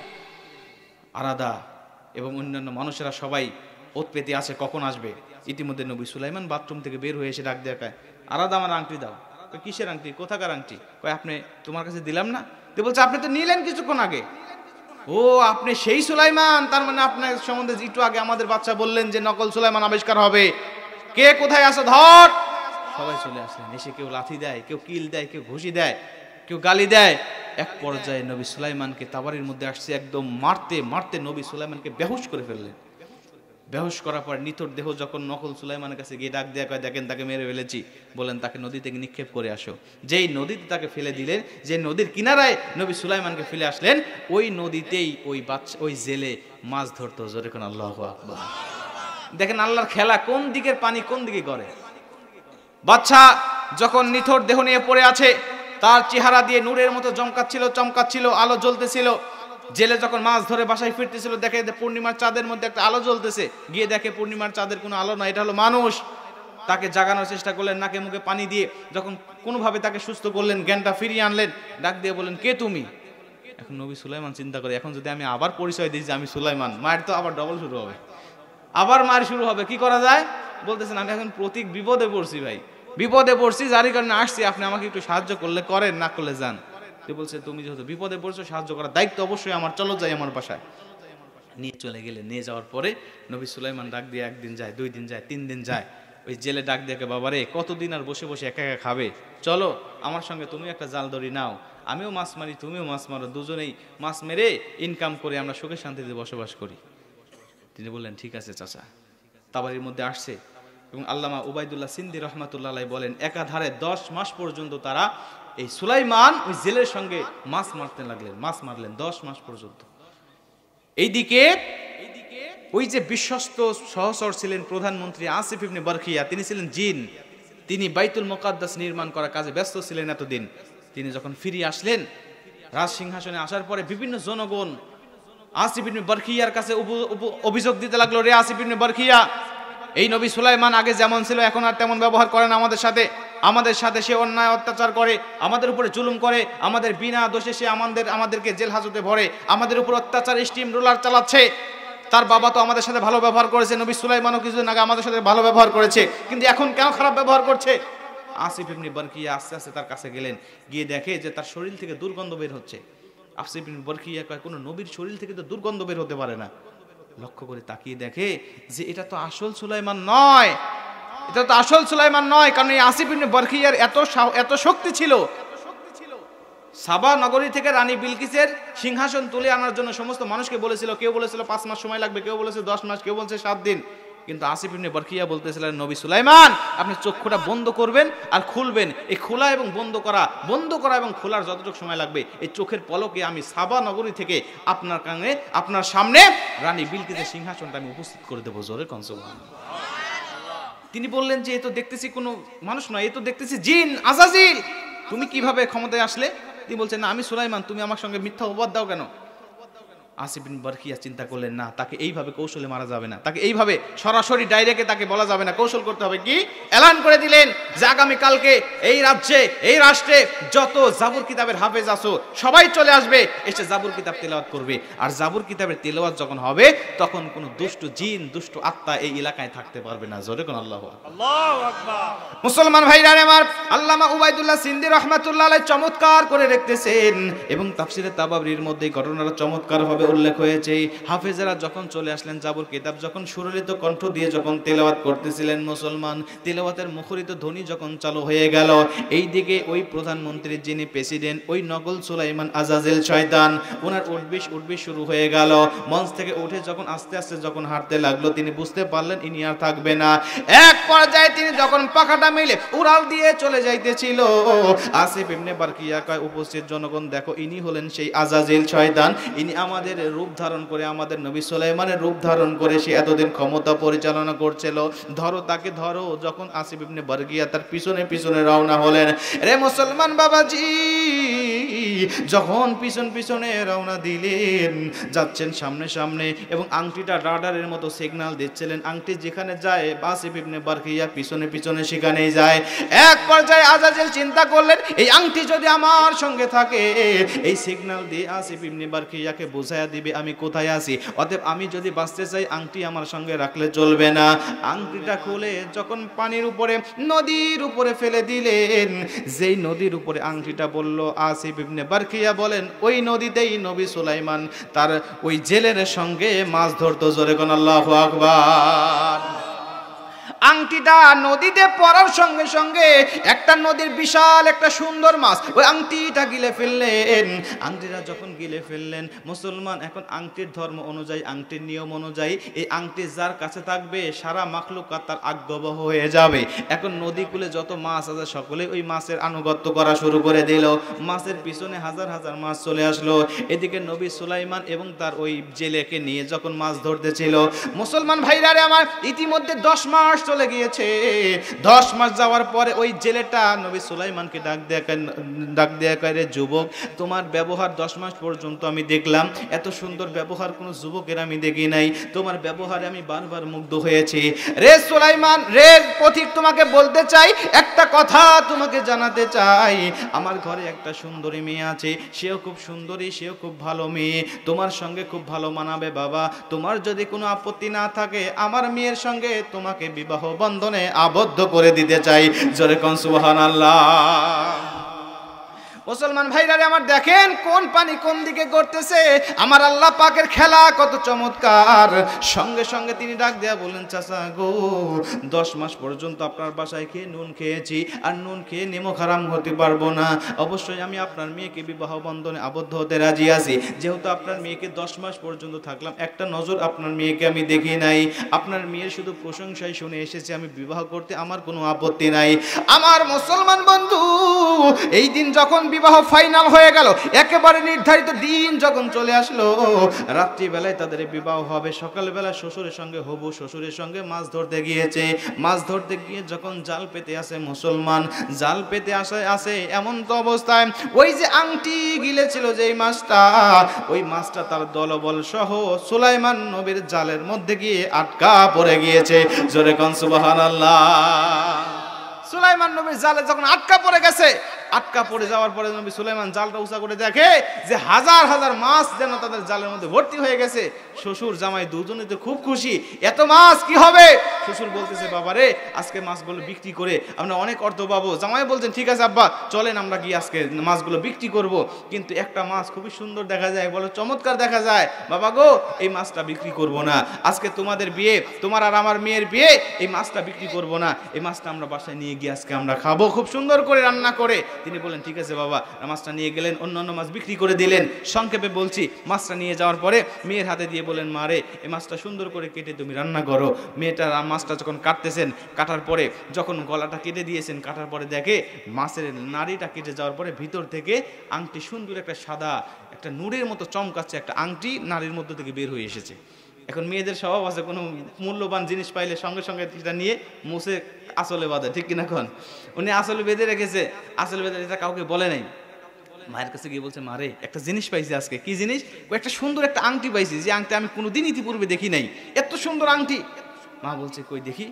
দেখার পরে বলছে মারে আজকে তো তোমার বিয়ে, তোমার স্বামীকে আমরা কিছু দিতে পারি নাই, তোমার এই আংটিটা বাসর রাত্রি তোমার স্বামীকে উপহার হিসাবে তুমি দিবে। জোরে কোন সুবহানাল্লাহ, জোরে কোন আল্লাহু আকবার। উপহার হিসাবে স্বামীটা দিবে। দেখেন জাগার মাল জাগায় কিভাবে ফেরত আসে। তুমি উপহার হিসেবে তোমার স্বামীকে দিবে। এদিকে আসিফ ইবনে বারখিয়া এই আংটির রাডার সিগন্যালকে উল্লেখ করে তিনি খুঁজতেছেন মাছটা কোথায় যাচ্ছে, মাছের পেটে আংটি আছে, মাছটা কোথায় গেল। তিনি খুঁজে খুঁজে আসিফ ইবনে বারখিয়া আসতেছে পিছনে পিছনে, কোথায় গেল মাছটি। এদিকে সন্ধ্যা হয়ে গেল, মাছ খাওয়া দাওয়া হয়ে গেল, বাসর রাত্রিতে শুরু হবে।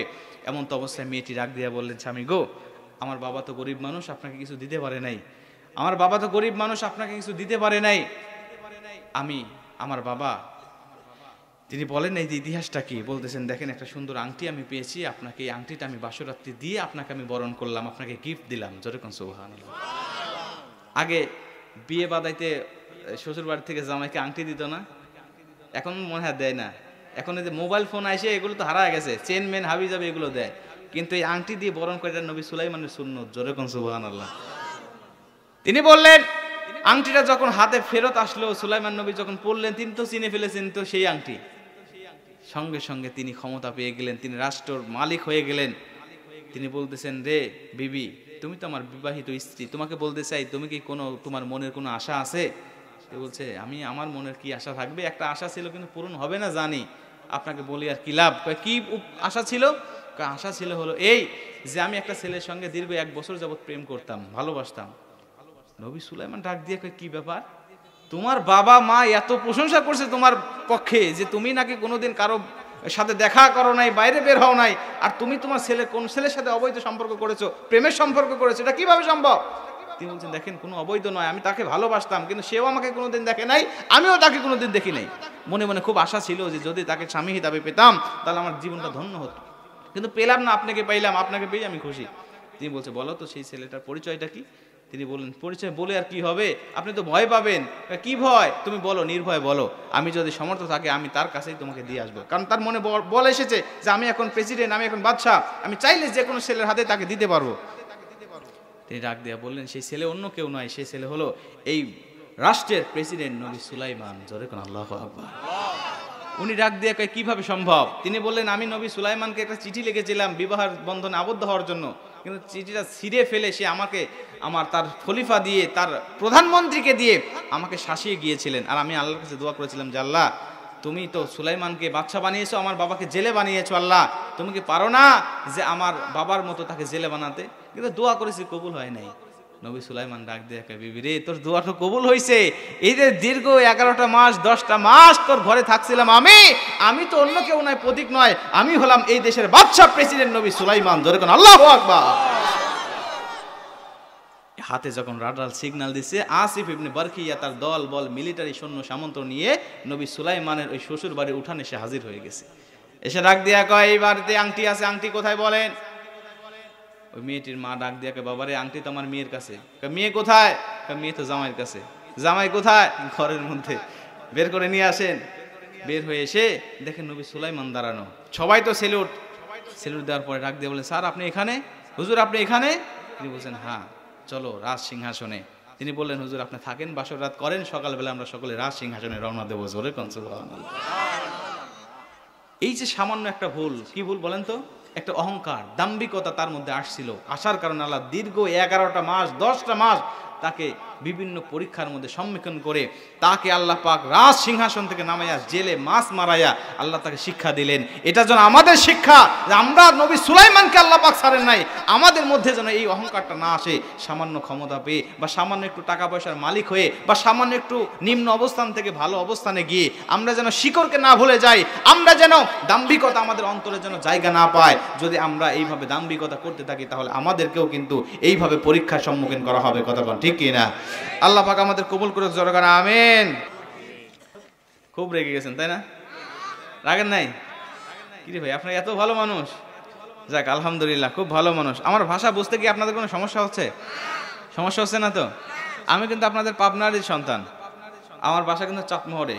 যদিও আপনারা দেখেছেন যার টিভি এবং চ্যানেল 9-এর আলোচক ঢাকা, ওটা ঠিক আছে, ঢাকায় থাকি, কিন্তু আমার জন্মস্থান কোথায়? চাটমোহরে, আপনাদের পাবনা জেলায়।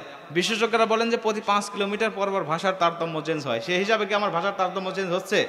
কোনো সমস্যা হচ্ছে না তো? অনেক জায়গায় গেলে মাঝে মধ্যে বিপদে পড়তে হয়, বিশেষ করে ওই সাইডে যখন যাই। নোয়াখালীতে প্রোগ্রাম আছে গত সামনে 7 তারিখে, এরপরে কক্সবাজার, ওই সাইডে যখন যাই, বিশ্বাস করেন তাদের ভাষা বুঝতে এত কষ্ট হয়। আমাদের সাথে যখন কথা বলে তখন কিছুটা বোঝা যায়, কিন্তু ওরা যখন কথা বলে মনে হচ্ছে যে আমাকে গালি দিচ্ছে, কিছুই বোঝা যায় না। কিন্তু আমাদের ভাষাগুলো তারা ভালোভাবে বুঝতে পারে। আমরা পাবনা, সিরাজগঞ্জ, এরপরে কুষ্টিয়া, ঝিনাইদহ, এই সমস্ত ভাষাগুলো শুদ্ধ ভাষা, আমরা খুব ভালোভাবে বলতে পারে, তারা বুঝতে পারে। কিন্তু তাদের ভাষা আমরা বুঝতে পারি না। কতক্ষণ ঠিক কিনা? আমরা পাবনার লোক পানি রে কি কই, পান রে কি কই, আর নোয়াখালীর লোক পানি রে কি কয় জানেন? হানি। পান রে কি কয় জানেন? হান।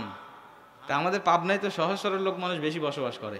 একজন গেছে নোয়াখালী, যাওয়ার পর একটা মুদি দোকানদারকে ডাক দেয়, মুদি দোকানদার, ভাই আমারে 2 কেজি হেহে দাও। দোকানদার কয়, ভাই তোর পাও ধরি মাপ চাই, আমার 14 গোষ্ঠী দোকানদারি করে, জীবনে হেহে বিক্রি তো দূরের কথা, নাম পর্যন্ত শুনি নাই। আপনার সহজ সরল লোক ডাক দেখা, মিয়া দেখতেছি তোমার দোকানে হেহে আছে, আর তুমি কাউ হেহে নাই, কারণ কি?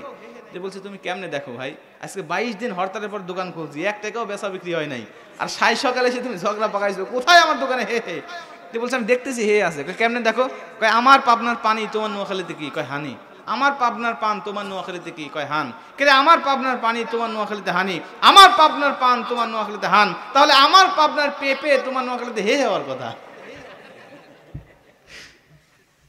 সূত্র ঠিক আছে না নাই? পানি যদি হানি হয়, পান যদি হান হয়, পেঁপে হে হবে না? এরকম বাহিরে গেলে মাঝে মধ্যে বিপদে পড়তে হয়, কিন্তু আজকে তো আমার কোনো বিপদ নাই, আজকে আমার নিজের জেলায়। কতক্ষণ ঠিক কিনা? বিপদ আছে যেরকম আল্লাহু আকবার। আর 2-4-5 মিনিট চলবে, আরো 1 ঘন্টা। আলহামদুলিল্লাহ, নামাজ পর্যন্ত ঠেকা দেবো। নামাজ কালাম পড়ে যায় নাকি? ঠিক আছে, দেখ মুরব্বী যেহেতু বলছে নামাজ পর্যন্ত চলে নাকি, কন আল্লাহ কবুল করে যেরকম আমিন। সম্মানিত ভাইরা আমার, কথা কয়টা ঠেকায় রাখছি, এই কথাগুলো ফিনিশিং দিয়ে নেমে যাবো। আমি আবেগ দেখাবো না, যেহেতু আমাদের সামনে ফজরের নামাজ আছে, কথাগুলো ফিনিশিং দিয়ে নেমে যাই। একটা কথা হলো বড়ই পাতা দিয়ে কেন মানুষগুলোকে ধৌত করানো হয় নাকি? আরেকটা কথা হলো কি বলেছিলাম, হাসি দেওয়ার পরে কেন আলহামদুলিল্লাহ বলতে হয়। আরেকটা কথা বলেছিলাম, কারি আব্দুল বাসেতের হাতে হাত রেখে 1 তেলাওয়াত শুনে 10,000 বেঈমান মুসলমান হয়েছিল। জোরে কোন সুবহানাল্লাহ। আপনারা ভুলে গেলেও কিন্তু আমি ভুলি নাই। কারি আব্দুল বাসেত রহমাতুল্লাহ আলাইকে সাংবাদিকরা ডাক দিয়া বললেন, রে কারি আব্দুল বাসেত রহমাতুল্লাহ আলাই, শুনে রাখো, আমরা বিভিন্ন আলেমের মুখে শুনেছি এই কোরআনের মুআজিজা, জীবন্ত মুআজিজা এখনো শেষ হয় নাই, কিয়ামত পর্যন্ত থাকবে। আমরা আলেমদেরকে জিজ্ঞাসা করেছি কোরআনের মুআজিজা কেমন দেখা যায়, নিজের চোখে দেখেছেন? আলেমরা বলছে না, নিজের চোখে দেখি নাই, মুআজিজা আবার দেখা যায় নাকি? কারি আব্দুল বাসেত তোমাকে প্রশ্ন করতে চাই, তুমি বলো কোরআনের মুআজিজা তুমি কি দেখেছো? কারি আব্দুল বাসেত মুস্কি হাসি দিয়ে ডাক দেয়া, রে সাংবাদিকেরা কেমন বোকার মতো প্রশ্ন করলে, এমন প্রশ্ন না করে আমাকে বলো যে এই কোরআনুল কারীমের মুআজিজা আমার নিজের চর্ম চক্ষু দিয়ে কত হাজার বার আমি দেখেছি। সুবহানাল্লাহ। আগামীকাল সকাল 9টায় ভরা পেট খাওয়ার পরে তারপরে বলবেন। এত ক্লান্ত হয়ে গেছেন আপনারা? জোরে কোন সুবহানাল্লাহ। ডাক দিয়া বললেন, আমি কত হাজার বার দেখেছি, এটা প্রশ্ন করো আমাকে। কারি আব্দুল বাসেত রহমাতুল্লাহ প্রশ্ন শুনে সাংবাদিকরা আশ্চর্য, বললেন না কত হাজার বার দেখেছেন? 1000 বার শুনতে চাই না, শুধু একটা কথা জানতে চাই, এই 1000-এর মধ্যে সবচাইতে আশ্চর্য হয়েছেন যে মুআজিজা দেখে, ওই মুআজিজার কথা আমাদেরকে জানান। কারি আব্দুল বাসেত বললেন, সবচাইতে আশ্চর্য হয়েছে ওই দিন যেদিন আমার হাতে হাত রেখে এক সেমিনারে, এক ময়দানে, একদিনে 10,000 বেঈমান কালেমা পড়ে মুসলমান হয়েছিল। আল্লাহু আকবার বলে। মুসলমান ভাইরা আমার, খুব মনোযোগ দিয়ে এখন কথাগুলো শুনতে হবে। মুসলমান ভাইরা আমার, কারি আব্দুল বাসিত রহমাতুল্লাহ আলাইহি সাংবাদিকরা ডাক দিয়া বলেন, কারি আব্দুল বাসিত, হাজারটা শুনতে চাই না, শুধু আপনার কাছে জানতে চাই কিভাবে কালেমা পড়ে 10,000 মানুষ মুসলমান হলো, আর এই মুআজিজা আপনি কেমনে দেখলেন বলেন তো দেখি। সাংবাদিকদের প্রশ্নে কারি আব্দুল বাসিত ডাক দিয়ে কয়, সাংবাদিক, তোমাকে বলতে চাই তুমি শুনে নাও, তোমাকে বলতে চাই একটা কথা শুনে নাও। আমাকে যখন মিশরের প্রেসিডেন্ট জামাল আবদেল নাসির একটা পত্র লিখলেন, চিঠি লিখলেন, চিঠির মধ্যে আমাকে জানিয়ে দিলেন, রে কারি আব্দুল বাসিত, তোমাকে যেতে হবে রাশিয়ার জমিনে, রাশিয়ায় গিয়ে তোমাকে কোরআনুল কারীমের তেলাওয়াত করতে হবে। তিনি বললেন, এই চিঠিটা পাওয়ার পরে আমি আশ্চর্য হয়ে গেলাম, আমি রাশিয়ার জমিনে কোরআনুল কারীমের তেলাওয়াত করব, সেখানে তো কোনো মুসলমানের অস্তিত্ব নাই, আমার তেলাওয়াত কে শুনবে আর কার ঈমান বৃদ্ধি পাবে? সেখানে কোনো ঈমানদারি নেই, তো ঈমান বৃদ্ধি পাবে কেমন করে? আমি তেলাওয়াত করব সৌদি আরবে, মক্কায়, যেখানে হাজার হাজার মুসলমান থাকবে। আমি তেলাওয়াত করব মিশরে, ইন্দোনেশিয়ায়, যেখানে লক্ষ লক্ষ মুসলমান থাকবে, কিন্তু রাশিয়ার জমিনে কোনো মুসলমান নাই, আমার তেলাওয়াত কে শুনবে? চিন্তিত যখন হয়ে গেলাম, ইতিমধ্যেই লক্ষ্য করে তাকিয়ে দেখি আমাকে আরেকটা পত্র লিখে পাঠানো হলো, আর বলা হলো অমুক দিন আপনার ফ্লাইট করা হয়েছে, অমুক দিন আপনি সেখানে যাবেন। তিনি বলেন, আমি চলে গেলাম, সেখানে যাওয়ার পরে দেখি বিশাল আয়োজন করা হয়েছে, লক্ষ লক্ষ মানুষের সমাগম সেখানে হয়েছে। আমাকে বসতে দিল একটা ওয়েটিং রুমে, সেখানে গিয়ে দেখি শত শত পণ্ডিতেরা সেই ঘরের মধ্যে উপস্থিত। শুধুমাত্র মুসলমানদের ধর্ম থেকে তেলাওয়াত করা হবে তা নয়, পৃথিবীতে যত ধর্ম আছে, পৃথিবীতে যত ধর্মের কিতাব আছে, প্রত্যেকটা ধর্ম থেকে তেলাওয়াত করে করে ওই সেমিনারের মধ্যে শোনানো হবে, এমন আয়োজন ওই সেমিনারের মধ্যে করা হয়েছে। জোরে কোন আল্লাহু আকবার। তিনি বললেন, আমি এই আয়োজনটা দেখে মুগ্ধ হয়ে গেলাম। আমি যখন ওয়েটিং রুমে সমস্ত পণ্ডিতের সাথে পরিচিত হচ্ছিলাম, সমস্ত পণ্ডিতের সামনে যখন পরিচয় হচ্ছি, পরিচালক মণ্ডলীরা এবং বিভিন্ন পণ্ডিতের আমার পরিচয় পাওয়ার পরে সবাই কেমন যেন আমাকে দেখে নাক ছিটকায়, সবাই কেমন যে আমাকে দেখে ইনসাল্টের সুরে কথা বলে, আমাকে দেখে অপমানের সুরে, অবহেলার সুরে কথা বলে। আমি আল্লাহকে ডাক দিয়ে বলে, মালিক, আমার পরিচয় পাওয়ার পরে সকলে আমাকে দেখে ইনসাল্ট করে, নাক ছিটকায়। আল্লাহ না জানি কোরআনের তেলাওয়াত করার পরে আমাকে তারা মেরে ফেলবে নাকি অপমান করবে। আয় আমার আল্লাহ, আমাকে আজকের এই ময়দান থেকে আপনি সম্মানিত করেন। আল্লাহ, আপনি তো বলেছেন, তাহা মা আনসালনা আলাইকাল কুরআনা লিতাশকা। আল্লাহু আকবার বলে। আল্লাহ, আপনি তো বলেছেন, হে নবী, কুরআন আপনার উপরে এর জন্য নাজিল করা হয় নাই যে কুরআন আপনার সম্মান খাটো করে দিবে, বরং এই কুরআন আপনার উপরে এর জন্য নাজিল করা হয়েছে যে এই কুরআন আপনার সম্মান যা আছে দিন দিন আপনার সম্মান জিরো থেকে হিরো বানায়া দিবে। জোরে কোন সুবহানাল্লাহ। আল্লাহ এই কোরআনের সঙ্গে যারাই থাকবে তাদের সম্মান যদি বৃদ্ধি হয়ে যায়, আল্লাহ তাহলে আমার সম্মান আজকে বৃদ্ধি করে দেন, আমার কোরআনের সম্মান, ইসলামের সম্মান আপনি বৃদ্ধি করে দেন। তিনি বললেন, এইভাবে যখন আল্লাহর কাছে দোয়া করতেছিলাম, আমার মুসলমান বাবাজি, তিনি বললেন, এমন তো অবস্থা আমি লক্ষ্য করে তাকিয়ে দেখি পরিচালক মণ্ডলী মঞ্চ থেকে ঘোষণা করে দিচ্ছে, আমাদের মাঝে ধর্মের গুরুত্ব অনুসারে প্রত্যেকটা ধর্মকে আমরা বিভিন্ন সময় দিয়ে থাকবো। আমাদের ধর্মের সবচেয়ে খ্রিস্টান ধর্মকে বেশি গুরুত্ব দেই, তাই তাকে আমরা সময় দেব 12 মিনিট। তারপরে হিন্দু ধর্মকে আমরা সময় দেব 10 মিনিট, এরপরে বৌদ্ধদেরকে দেব 8 মিনিট, এরপরে ইহুদিদেরকে দেব 6 মিনিট। এইভাবে প্রত্যেকটা ধর্মের সময় যখন বন্টন করে দিলেন, তিনি বললেন, আমার ধর্মের কথা তো বলেই না। এক পর্যায়ে লাস্টে এসে কে যেন ডাক দিয়ে, পরিচালক মণ্ডলী ডাক দিয়া কয়, মুসলমানদের পক্ষ থেকে আমাদের মাঝে একটা প্রতিনিধি এসেছেন, আমরা বেশি সময় দিয়ে মূল্যবান সময় নষ্ট করতে পারবো না, সময় দেব ঠিক, কিন্তু বেশি নয়, মাত্র দেব 2 মিনিট। জোরে কর নাউজুবিল্লাহ। এখন যারা কারি আব্দুল বাসিত তেলাওয়াত শুনেছেন তারা জানেন তো তার কণ্ঠের কেমন ভলিউম এবং কেমন দীর্ঘ নিঃশ্বাস তার ছিল। এক নিঃশ্বাসে তিনি 3-4 মিনিট আলোচনা করতেন, তেলাওয়াত করতেন। তিনি বললেন, আমাকে তো এক নিঃশ্বাস পর্যন্ত সময় দেওয়া হলো না, আমাকে এক নিঃশ্বাস পর্যন্ত সময় দেওয়া হলো না, আর এই হাফ নিঃশ্বাসে আমি কি তেলাওয়াত করব আর কি শোনাবো আর কার ঈমান বৃদ্ধি পাবে? আল্লাহকে ডাক দিয়ে কয়, আল্লাহ, আপনি একটা ব্যবস্থা অবশ্যই আমাকে করে দিবেন। এইভাবে তিনি যখন আল্লাহর কাছে দোয়া করতেছিলেন, থাকেন। এ মুসলমান বাবাজি মনোযোগ দিয়ে শুনে নেন, বলতেছেন এক পর্যায়ে দেখি খ্রিস্টান চলে গেল, 12 মিনিটের মধ্যেই তার তেলাওয়াত শেষ হয়ে গেল, নেমে আসলো। হিন্দু চলে গেল, 10 মিনিটের মধ্যেই তার তেলাওয়াত শেষ, নেমে আসলো। প্রত্যেকটা ধর্মের লোকেরা চলে যায় এবং নির্দিষ্ট টাইম মতো তার তেলাওয়াত শেষ হয়ে যায়। কাউকেই সময় বেশি দেওয়া হচ্ছে না। আমিও চিন্তিত হয়ে গেলাম, আহারে কাউকেই তো বেশি দেওয়া হচ্ছে না, না জানি আমাকেও বেশি দেওয়া হবে না, কি হবে এই 2 মিনিটে কি তেলাওয়াত করব। তিনি বললেন আল্লাহর কাছে বারবার দোয়া করতেছিলাম, আল্লাহ একটা খেলা, একটা মুআজিজা অবশ্যই আপনি দেখায়া দিবেন, বাস্তবায়ন করে দিবেন। এইভাবে আল্লাহর কাছে দোয়া করতেছিলাম। এক পর্যায়ে যখন আমাকে ডাক দেওয়া হলো, আমি যখন মঞ্চে চলে গেলাম, মঞ্চে যাওয়ার পরে আমাকে ডাক দিয়া বলা হলো, রে কারি আব্দুল বাসিত, মূল্যবান সময় কিন্তু নষ্ট করতে পারবে না, সময় কিন্তু 2 মিনিট অতিক্রম করতে পারবে না। রে কারি আব্দুল বাসিত, 2 মিনিট সময় যদি অতিক্রম করে ফেলো, এই দেখো আমাদের সামনে তোমার মাইক্রোফোনের সুইচ আছে, বন্ধ করে দিলে চিল্লাইলেও কেউ শুনতে পাবে না, তেলাওয়াত করলেও কেউ শুনতে পাবে না। অতএব সসম্মানে 2 মিনিটের মধ্যেই তোমার তেলাওয়াত তুমি শেষ করবে। কারি আব্দুল বাসিত ডাক দেখো, মালিক তুমি একটা ব্যবস্থা অবশ্যই আমাকে করে দিও, 2 মিনিটের মধ্যে তো আউযুবিল্লাহ বিসমিল্লাহ বলতেই আমার সময় চলে যায়, আল্লাহ একটা ব্যবস্থা তুমি করে দিও। তিনি বলেন, এইভাবে যখন আল্লাহর কাছে দোয়া করে আমি যখন মঞ্চে উঠে বললাম, আল্লাহকে ডাক দিয়ে কই, আল্লাহ আমি কোন সূরা থেকে তেলাওয়াত করব তুমি একটা সিদ্ধান্ত দিয়ে দাও। কারি আব্দুল বাসিত বলেন, আল্লাহর কাছে যখন সিদ্ধান্ত চাইলাম, আমার অন্তর থেকে ডাক দিয়া বলেন, রে কারি আব্দুল বাসিত, আমার মন সাক্ষী দিয়ে ডাক দিয়া কয়, কারি আব্দুল বাসিত তুমি ওই সূরা থেকে তেলাওয়াত করে এই কাফেরদের সম্মুখে তুমি শুনিয়ে দাও, যেই সূরার তেলাওয়াত শুনে হযরতে ওমরে ফারুক ইসলাম গ্রহণের আগে একটা কঠোর হৃদয়ের অধিকারী হওয়ার পরেও, শক্ত হৃদয়ের অধিকারী হওয়ার পরে যেই শক্ত হৃদয় ভেঙে চুরমার করে দিয়ে কালেমা পড়ায় মুসলমান করতে বাধ্য করেছিল, যেই ওমরের হৃদয় পাহাড় সম পরিমাণ ছিল, কিন্তু এই পাহাড় সম পরিমাণটা গলে গিয়ে মোমের মতো পড়ে গিয়েছিল, যেই সূরার তেলাওয়াত শুনে সে কালেমা পড়ে মুসলমান হয়েছিল, আজকের কাফেরদের সামনে তুমি সেই সূরা তোহা থেকে তেলাওয়াত শুনিয়ে দাও। জোরে কোন সুবহানাল্লাহ।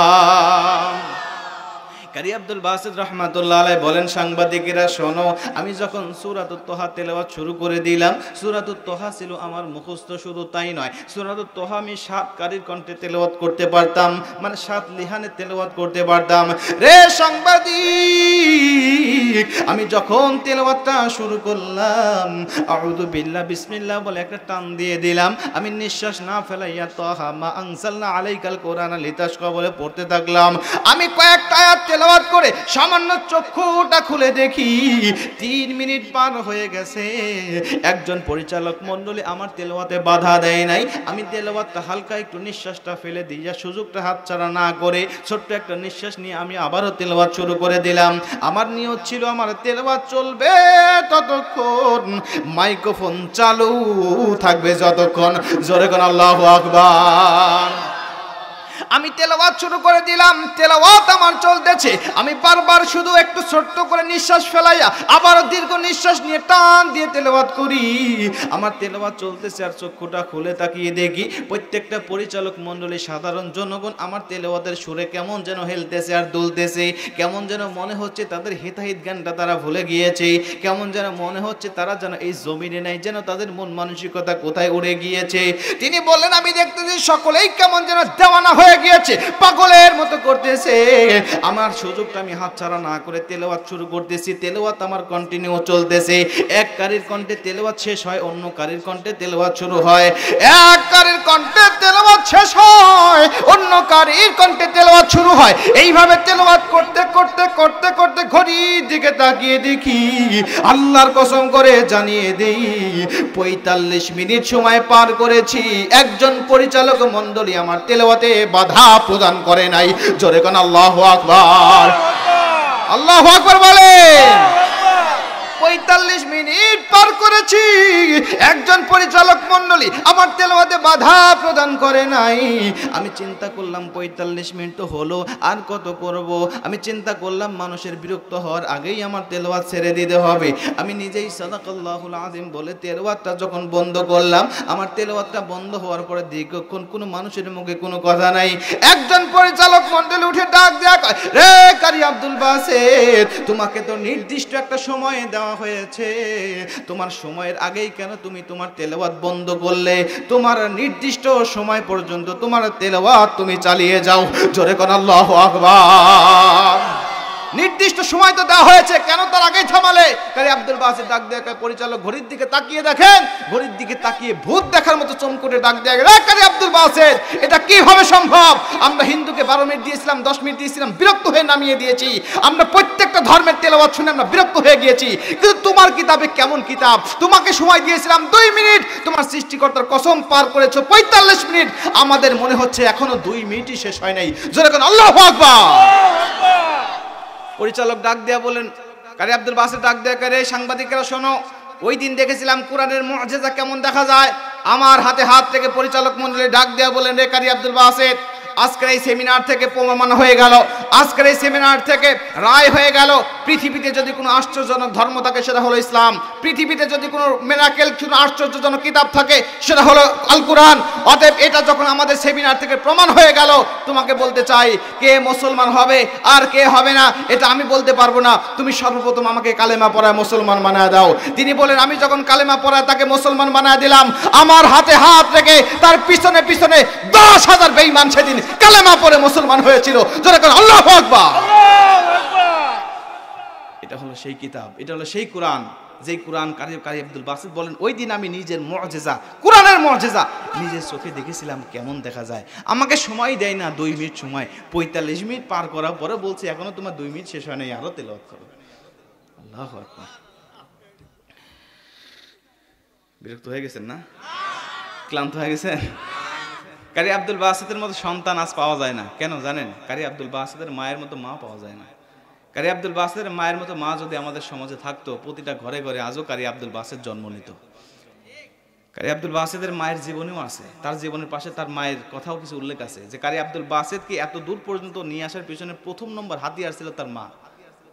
তার মা বলেন, আমার মধ্যে 6টা আমল ছিল, যে 6টা আমল থাকার কারণে মনে হয় আমার সন্তানকে আল্লাহ পাক জগৎ বিখ্যাত কারি বানিয়েছিলেন। তার মধ্যে 4টা আমল ইতিমধ্যে আমি বলে দিয়েছি, ওই 4টা আমল যেটা মা ফাতেমা করতেন, আল্লাহ নবী যেটা করতেন, তিনি বলছেন এই 4টা আমল আমার ছিল, আর অতিরিক্ত 2টা আমল ছিল, যেটা হলো নাম্বার 1, আমি প্রতিদিন রুটিন করে করে আমার কারি আব্দুল বাসিত পেটে থাকা অবস্থায় এবং তার আগে এবং তার পরে আমি প্রতিদিন রুটিন করে করে 2 বেলা কোরআনুল কারিমের তেলাওয়াত করতাম। আজকে আমার মা বোনদের মুখে কোরআনের তেলাওয়াত আছে? মুরব্বীদের মুখে আগে শুনেছি, রাস্তা দিয়ে হাঁটলে ফজরের পরে মা বোনদের মুখ থেকে গুনগুন করে কোরআনের তেলাওয়াতের আওয়াজ ভেসে আসতো। এখন আওয়াজ আসে কিন্তু কোরআনের আওয়াজ না, স্টার জলসা, জি বাংলা আর হিন্দি সিরিয়ালের আওয়াজ। কথা কোন ঠিক কিনা? মা বোনের এইগুলো দেখে আর সারাদিন তার জীবনের সাথে প্র্যাকটিক্যালি বাস্তবায়ন করে। ওই সিরিয়ালের মাধ্যমে তো ভালো কিছু দেখানো হয় না, কিভাবে শ্বশুরের সাথে খারাপ ব্যবহার করতে হয়, শাশুড়ির সাথে ঝগড়া করতে হয়, কিভাবে দেওয়ারের সাথে পরকীয়া করতে হয়, ড্রাইভারের হাত ধরে ভেগে যেতে হয়, এই সমস্ত ট্রেনিংগুলো সেখানে দেখানো হয়। আর একটা মহিলা ওইগুলো দেখে কয়জন বুকে ধামাচাপা দিয়ে থাকতে পারে বলেন? 10 জন মানুষ দেখলে তার মধ্যে 2 জন বিপদে চলে যায়। কতক্ষণ ঠিক কিনা? এই জন্য দেখবেন যে আজকে প্রতিটা সংসারের মধ্যে পরকীয়া ভরপুর, কোনো সংসারে শান্তি নাই। বউ দেখতে পারে না শাশুড়িকে, শাশুড়ি দেখতে পারে না বউকে, আছে না নাই?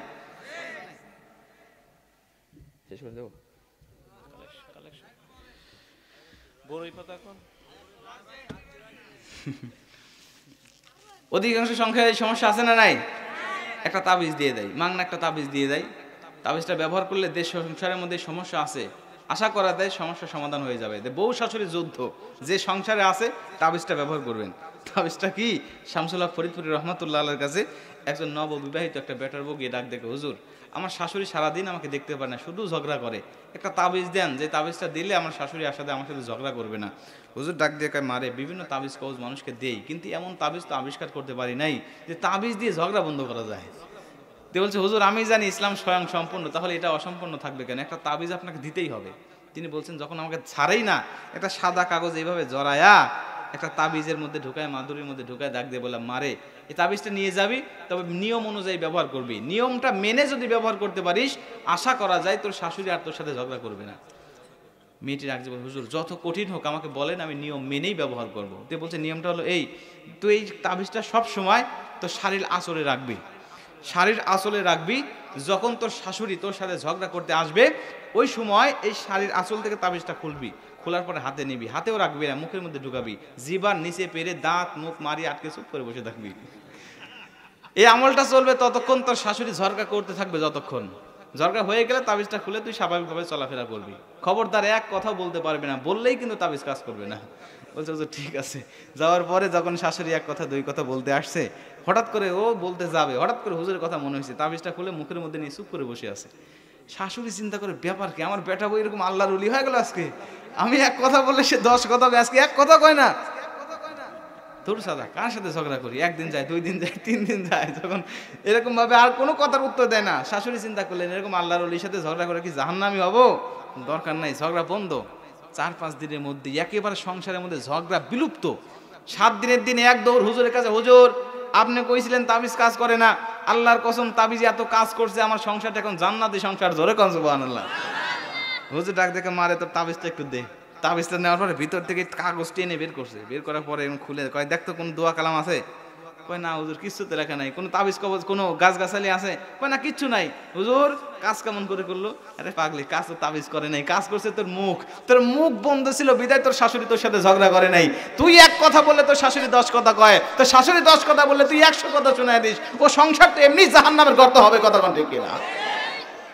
এই জন্য যাদের সংসারে সমস্যাটা আছে, বউকে বলবেন বউরে, মা যখন কথা বলে চুপ থাকবি। আবার যারা শ্বশুর আছেন তাদেরকে বলবেন, বেটার বউ যখন কথা বলবে, সারাদিন কাজকর্ম করে, 2 এক কথা বলতেই পারে, একটু ধৈর্য ধারণ করবে, একটু চুপ থাকবে, একটু মেনে নিও। নিজের মেয়ে ভুল করলে যেমন ক্ষমা করে দাও, বেটার বউকে ক্ষমা করে দিও।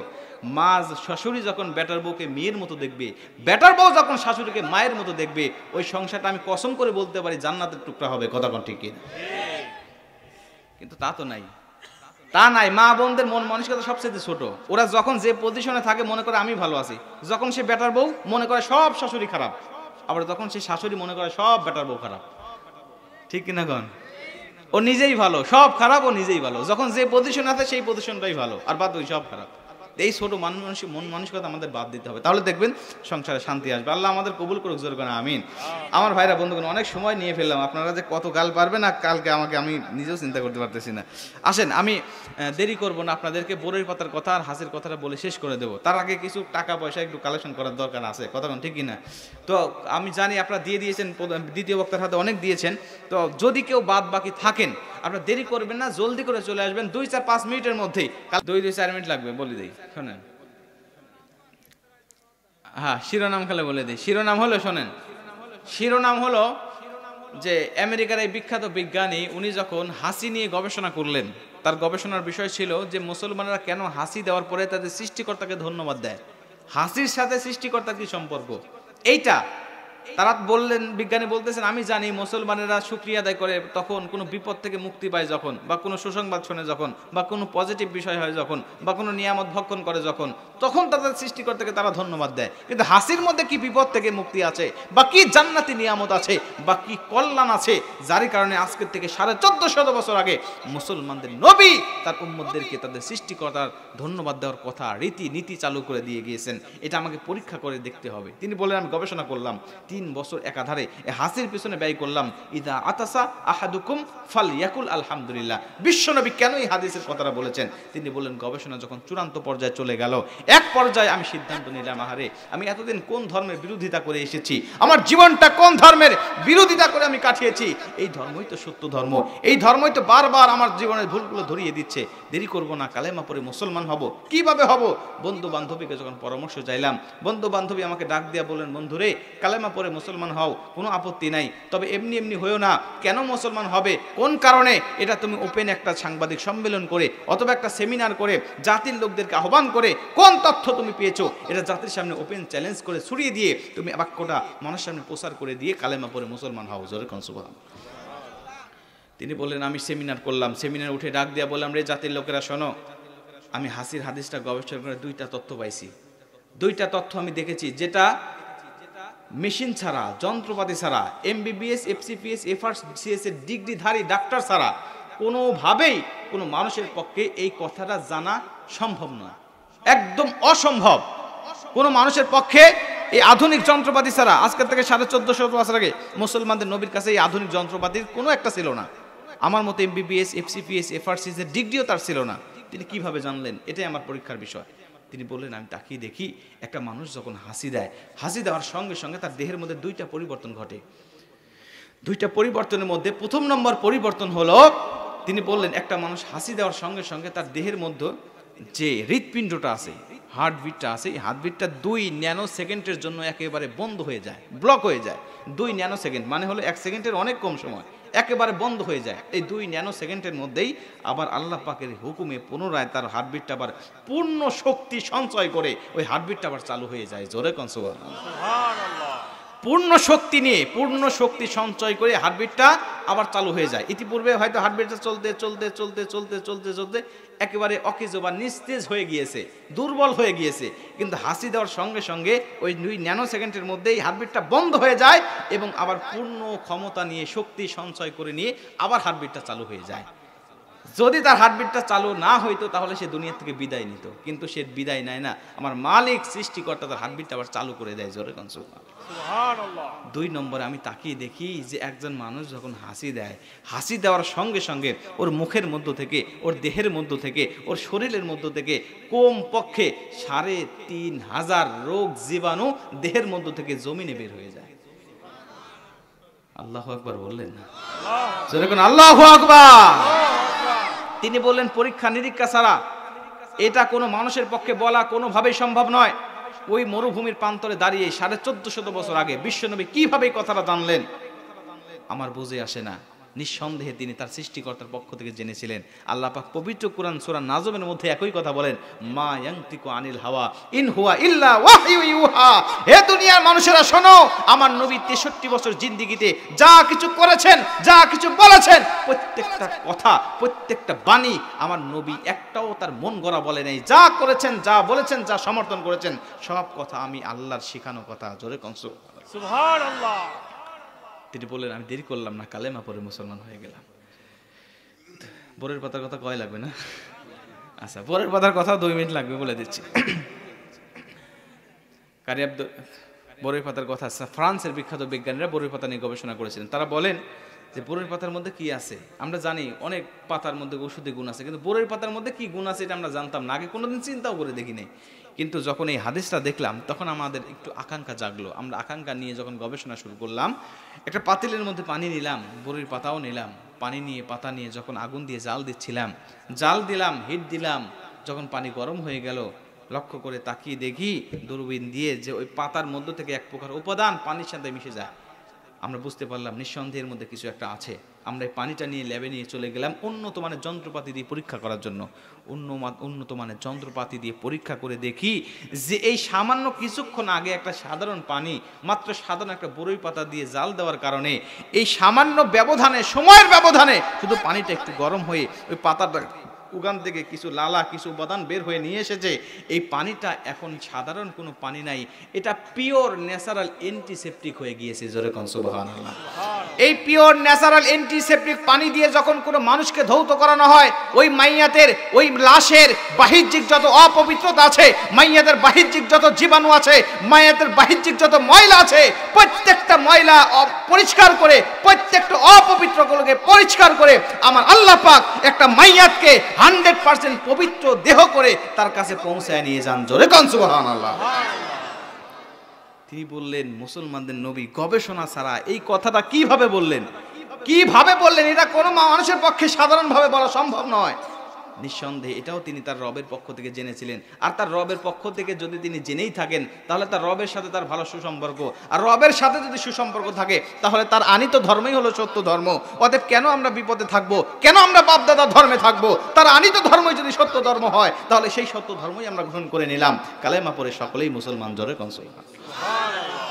আল্লাহ পাক আমাদের সকলকে সেই ধর্মের নিয়ম কানুনগুলো মেনে আমাদের সকলকে চলার তৌফিক দান করুক। জোরে কোন আমিন।